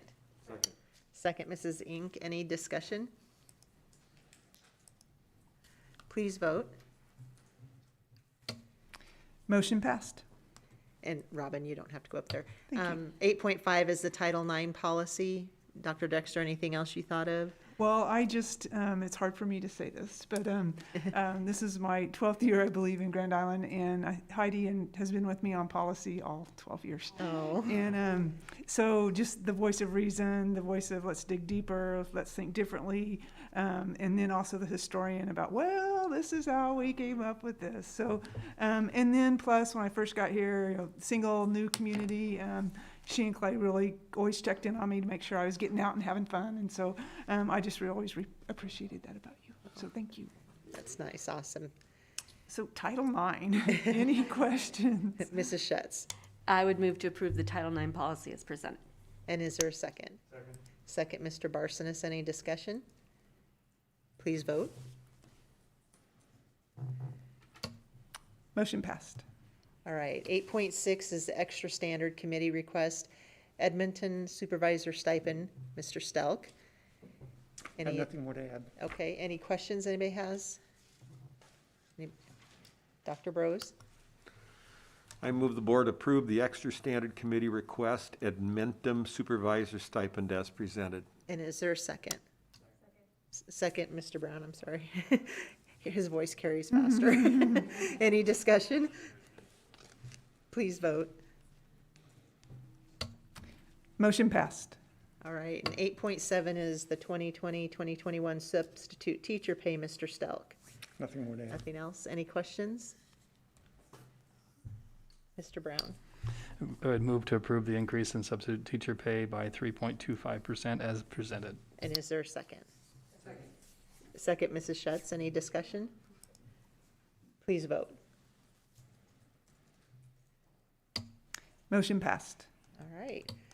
Moving along to agenda item 9, committee reports. The first one is Facilities and Finance Committee, Mr. Brown. Thank you. I'll be reporting from our minutes from August 4th. We pretty much reviewed all the items that we approved this evening, so I won't redo any of that. Just to let you know, there was a lot of discussion on a couple of them, just for fun. We reviewed all the funds, the depreciation, special building, general fund, all those, the payroll summary, federal programs, did discuss the change orders. Like there's a couple of them on the which project? Gee, which one? Stadium, yeah. One of which I got to see afterwards was the epoxy coating on the flooring. It's purple. It looks awesome. For the biggest mistake we ever made, right, Dan? No, it's very well worth our money. It was awesome, to say the least. Hope you guys can see it soon. Change it or 9, highlight technology. My goodness, we covered everything here. We did the CARES Act payments, obviously, is B1. That's, I guess, in motion yet. Hope to get some summary on that, or spend all that money, I suppose. Like I said, I took the tour. I was the only one able to after the meeting. You guys really need to get out and see that soon. It is going to be a nice place to play and be. With that, I will conclude my report. Again, we covered all this information this evening. The next meeting will be Tuesday, September 1st at 7:30. All right, thank you very much. 9.2 is the Leading for Learning Committee, Mrs. Schutz. Okay, Leading for Learning met August 6th via Zoom. We had a report from Dr. Bailey about Gear Up, things that went on over the summer, and she introduced the new staff and team and all their roles. Plans for next year include a focus on preparing students for higher performance on the ACTs, supporting student academic success, and engaging families. And the board will get a bigger update in the fall after they get things up and going with that. Had an update about the AP testing, which we heard about earlier, and Dr. Dahl gave us an update on virtual school, enrollment and staffing. So as of when this report was written, we had 17 students total enrolled in virtual school with the 3 different models. K-5, a separate, distinct school. 6 through 8 is kind of the school within the school. And then 9 through 12 is school within the school with the blended and the Edmentum classes that we heard about.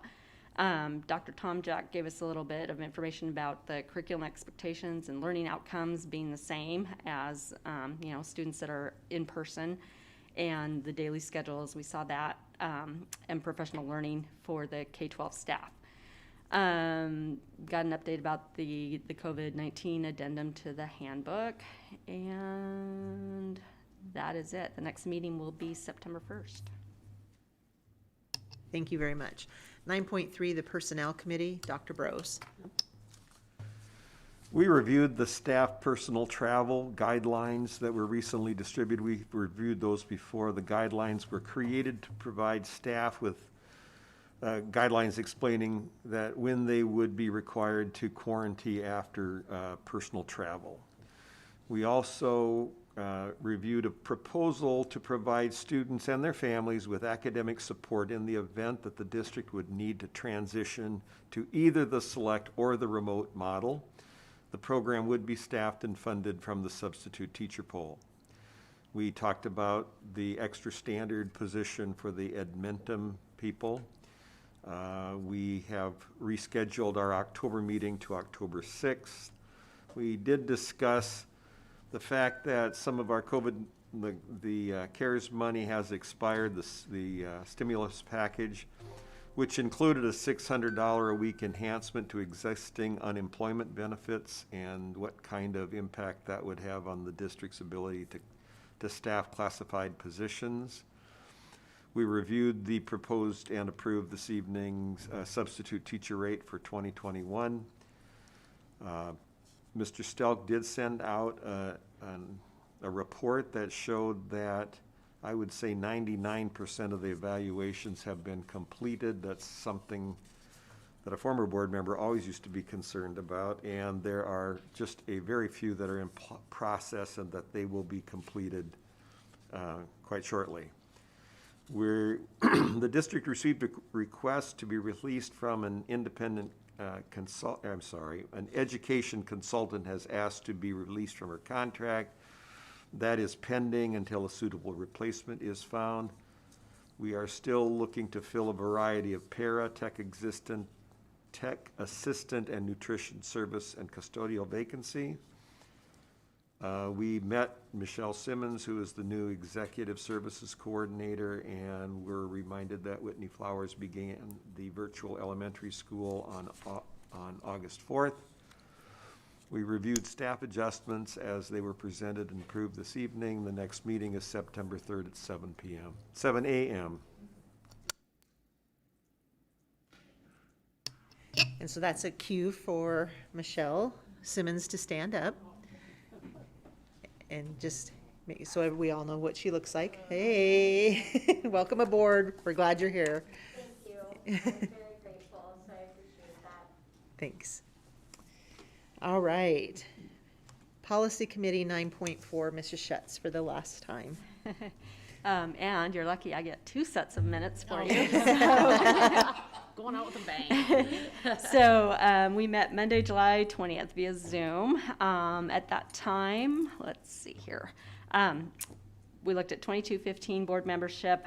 We had some questions regarding statute, the way statute's written and the way our policy is written. So just had sent that to get some legal advice about.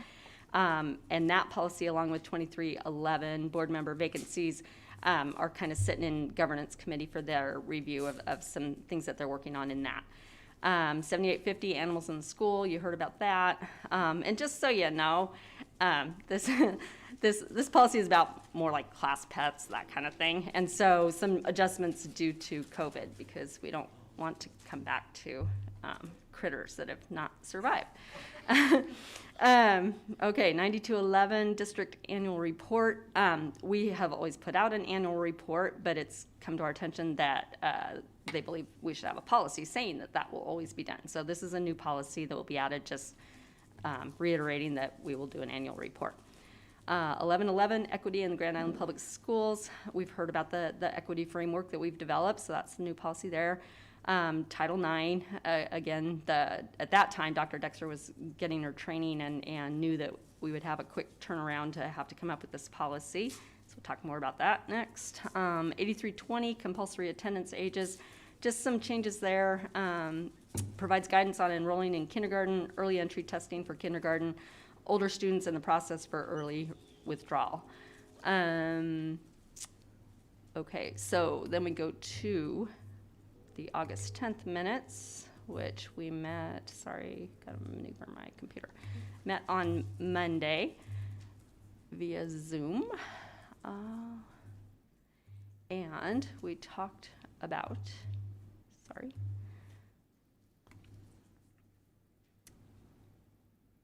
Okay, again, the COVID-19 student handbook addendum. So we put that in this morning. 8514 medications in schools, and then 8530 safety and general welfare. Just some changes to those regarding essential oils. I don't know if y'all remember last year or a couple years ago. So we will not be allowing essential oils in schools. 8655 student concussions, just a change there with a statement about the expectation for parents and or students that if they feel they have symptoms of a concussion, that they need to report that immediately. 6205, Title IX, sexual harassment staff, and 8205, Title IX, sexual harassment student. Those 2 policies we've talked about. And then a number of policies, again, sitting with the board governance committee. So, and I know they're working hard on those, and so those will be coming forward pretty soon too. We had some discussion about LB 1080, the new statute that went into effect, will go into effect. And we have until June to implement policies, so we're kind of waiting on some guidance from the School Boards Association or the KSB before we draft our own. They do a good job of putting those policies together. Ones that you'll be seeing in the future, online learning, rental agreement, donations of artwork, and then we have a number of tabled policies right now that we're just kind of waiting on other things for. So the next meeting will be September 14th via Zoom. Thank you very much. There is no Public Relations and Partnership Development Committee report tonight. 9.6 is the Grand Island Public Schools Foundation report. Mrs. Albers. So the foundation isn't going to meet until next Wednesday, so we don't have a report, but I did talk to Tracy just a little bit today, just to see if there was anything she wanted me to mention. So of course, we want to mention the scoreboard, because that's what everybody was excited about. But she also said they've just been really busy with the emergency fund, and they're very, very grateful they have the emergency fund. It's helping families with rent and internet and a lot of mental health needs. Good. That's good. Thank you to the foundation. That's awesome. 9.7 is the Greater Nebraska Schools Association and the Legislative Committee report. There's been nothing going on there, Mr. Harden. No. The only good news is they're done. So day 60 of 60 today. So I attached the open sky analysis of the amended LB 1107. And so really, I don't know that you want the details. I'll just, I guess, read their expert opinion and the conclusion. Without any additional revenue to offset the program's continually growing cost, the state will face a fiscal cliff. This will result in the legislature having to raise revenue or cut services like healthcare and education, which are essential to a strong economy. So, yeah, that's what we're faced with. That's what we're going into. So it's reality. It's signed, sealed, and delivered. It's done. And so we'll have to fight those battles as we go forward. So we'll be in Lincoln. Yes, we will. Thank you very much. Well, just a minute. Sorry. Can't get back there. Okay. There we go. So 9.8, the Governance Committee, we met on Monday, August 10th via Zoom. And we talked about the board vacancies. We've been working on that for several months, revising, making some revisions. And so I'm just going to go over the quick highlights of what we revised and see if anybody has any questions. So on the applicant form itself, we would like to make this a fillable online form. Right now it's a PDF and it's kind of difficult to fill out. I think, Julie, you probably know that, and some of others who have tried to do it. So we want to make it easier to fill out. And it still can be delivered in person or mailed here, but it can also come to us online as well. We reduced the number of questions so we could avoid the duplications of questions asked in the interview and also make it less intimidating. No, that's later, sorry. I'm talking about the applicant right now. We added a request for their email address. We added the confirmation of what ward they're in. We're going to add a map of the wards so that they can see it and make sure that they are eligible. There's a link to the draft of the new form so you can go out and look at that. And then the next step is a key one. In the past, we haven't done this, but we will share all the forms we receive with the Hull County Election Commissioner and ask them to validate that the person is eligible to be on the board and they're in the right ward. And they'll do that by validating that they're a registered voter.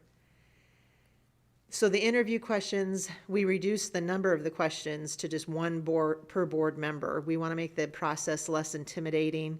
We know it's nerve-wracking when you're up there. And again, we reduce the redundancy of the questions. And so there's a list there. You can take a look at it. And then,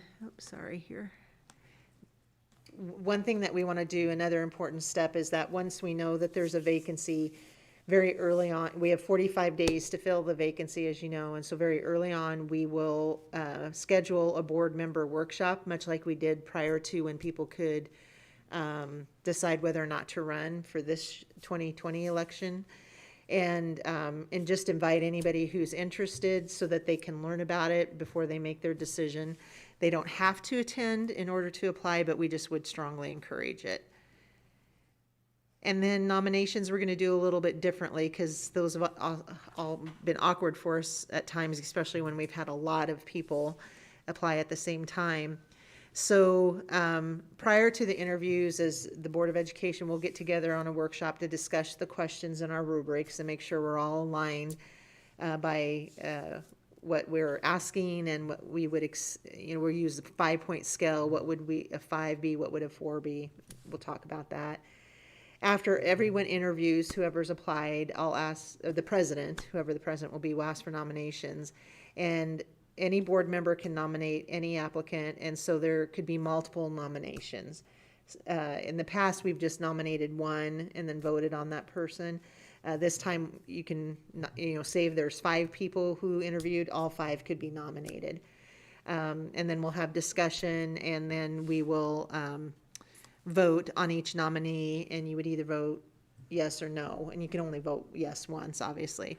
And then that's how we'll do it. So our board policy will be updated to reflect our new way of doing that. And hopefully it'll make the process a little easier for all of us and give every applicant a fair chance. So any questions about that or any concerns about that?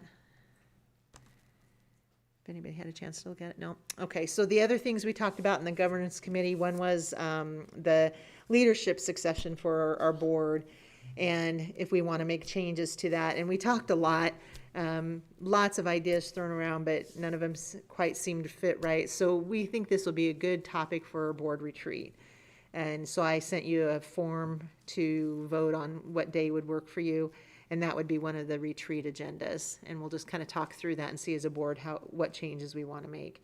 And then we also talked about the student representative. We have not yet selected one, obviously. As you know, normally tonight they would have been here and introduced themselves, but because of COVID, everything got delayed. So we are going to be working with Mr. Gilbertson to get the applications in, and then once they're in, the board governance committee will interview them and make a selection, because we still feel it's important. We want to make some other changes to the role, but we'll do that throughout the year. We just didn't have time for that.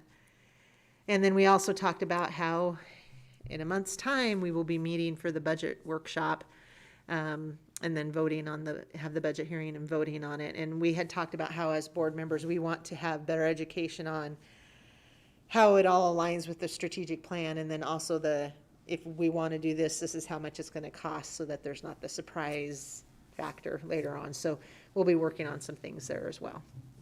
And our next meeting is going to be, I believe, sometime in September. So, all right, 9.9 is the NASB monthly update.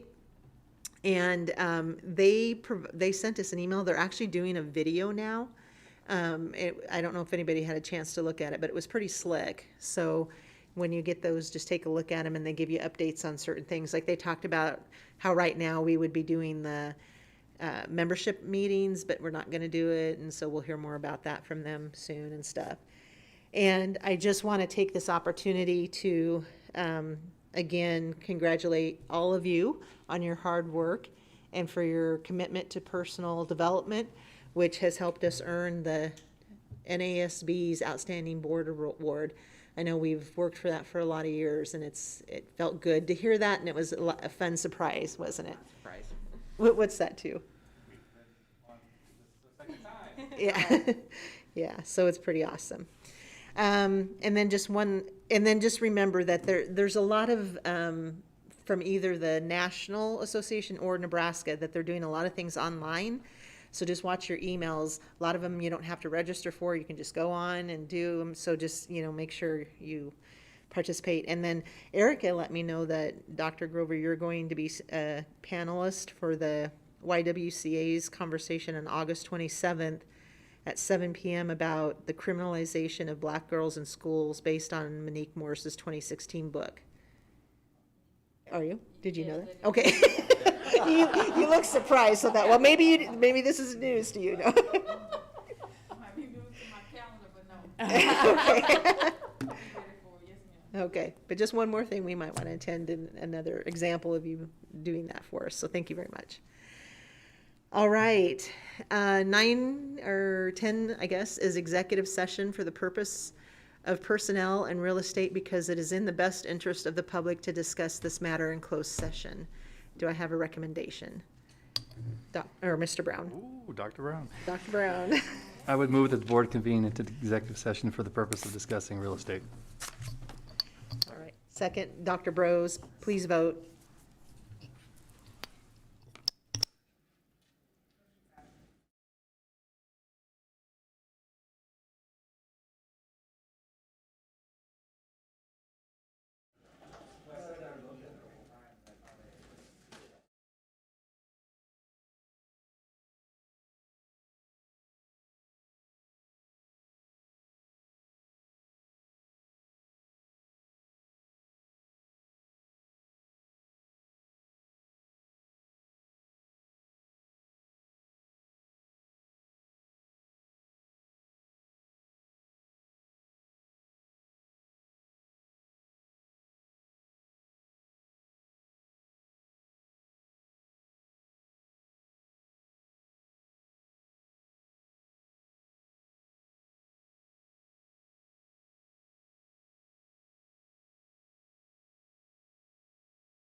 It really is hurting.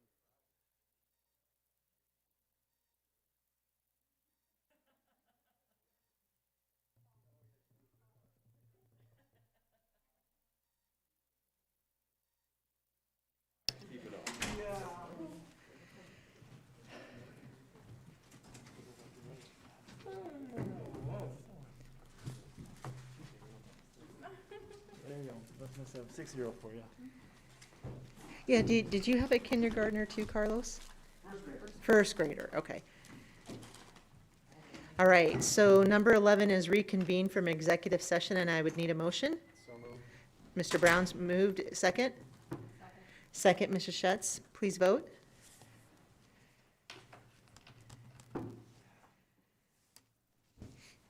Motion passed. All right, number 12, we do have some action item, we do have one action item. So somebody have that motion, Mr. Brown? I would move that the board authorize the president to sign the agreement of sale and purchase of real estate for the real estate commonly known as 409 West 9th Street for the purchase price of $115,000 to be paid for with the special building fund. And is there a second? Second, Mr. Barsonis, any discussion? Please vote. Motion passed. All right, upcoming board meetings, just a reminder that September 3rd, at 5:30, we have the budget workshop, the budget hearing and property tax hearing. And then on September 10th, we have our regular meeting. And we are adjourned. And once again, Heidi, we're sorry to see you go. But, yes, but you deserve it. You've worked hard.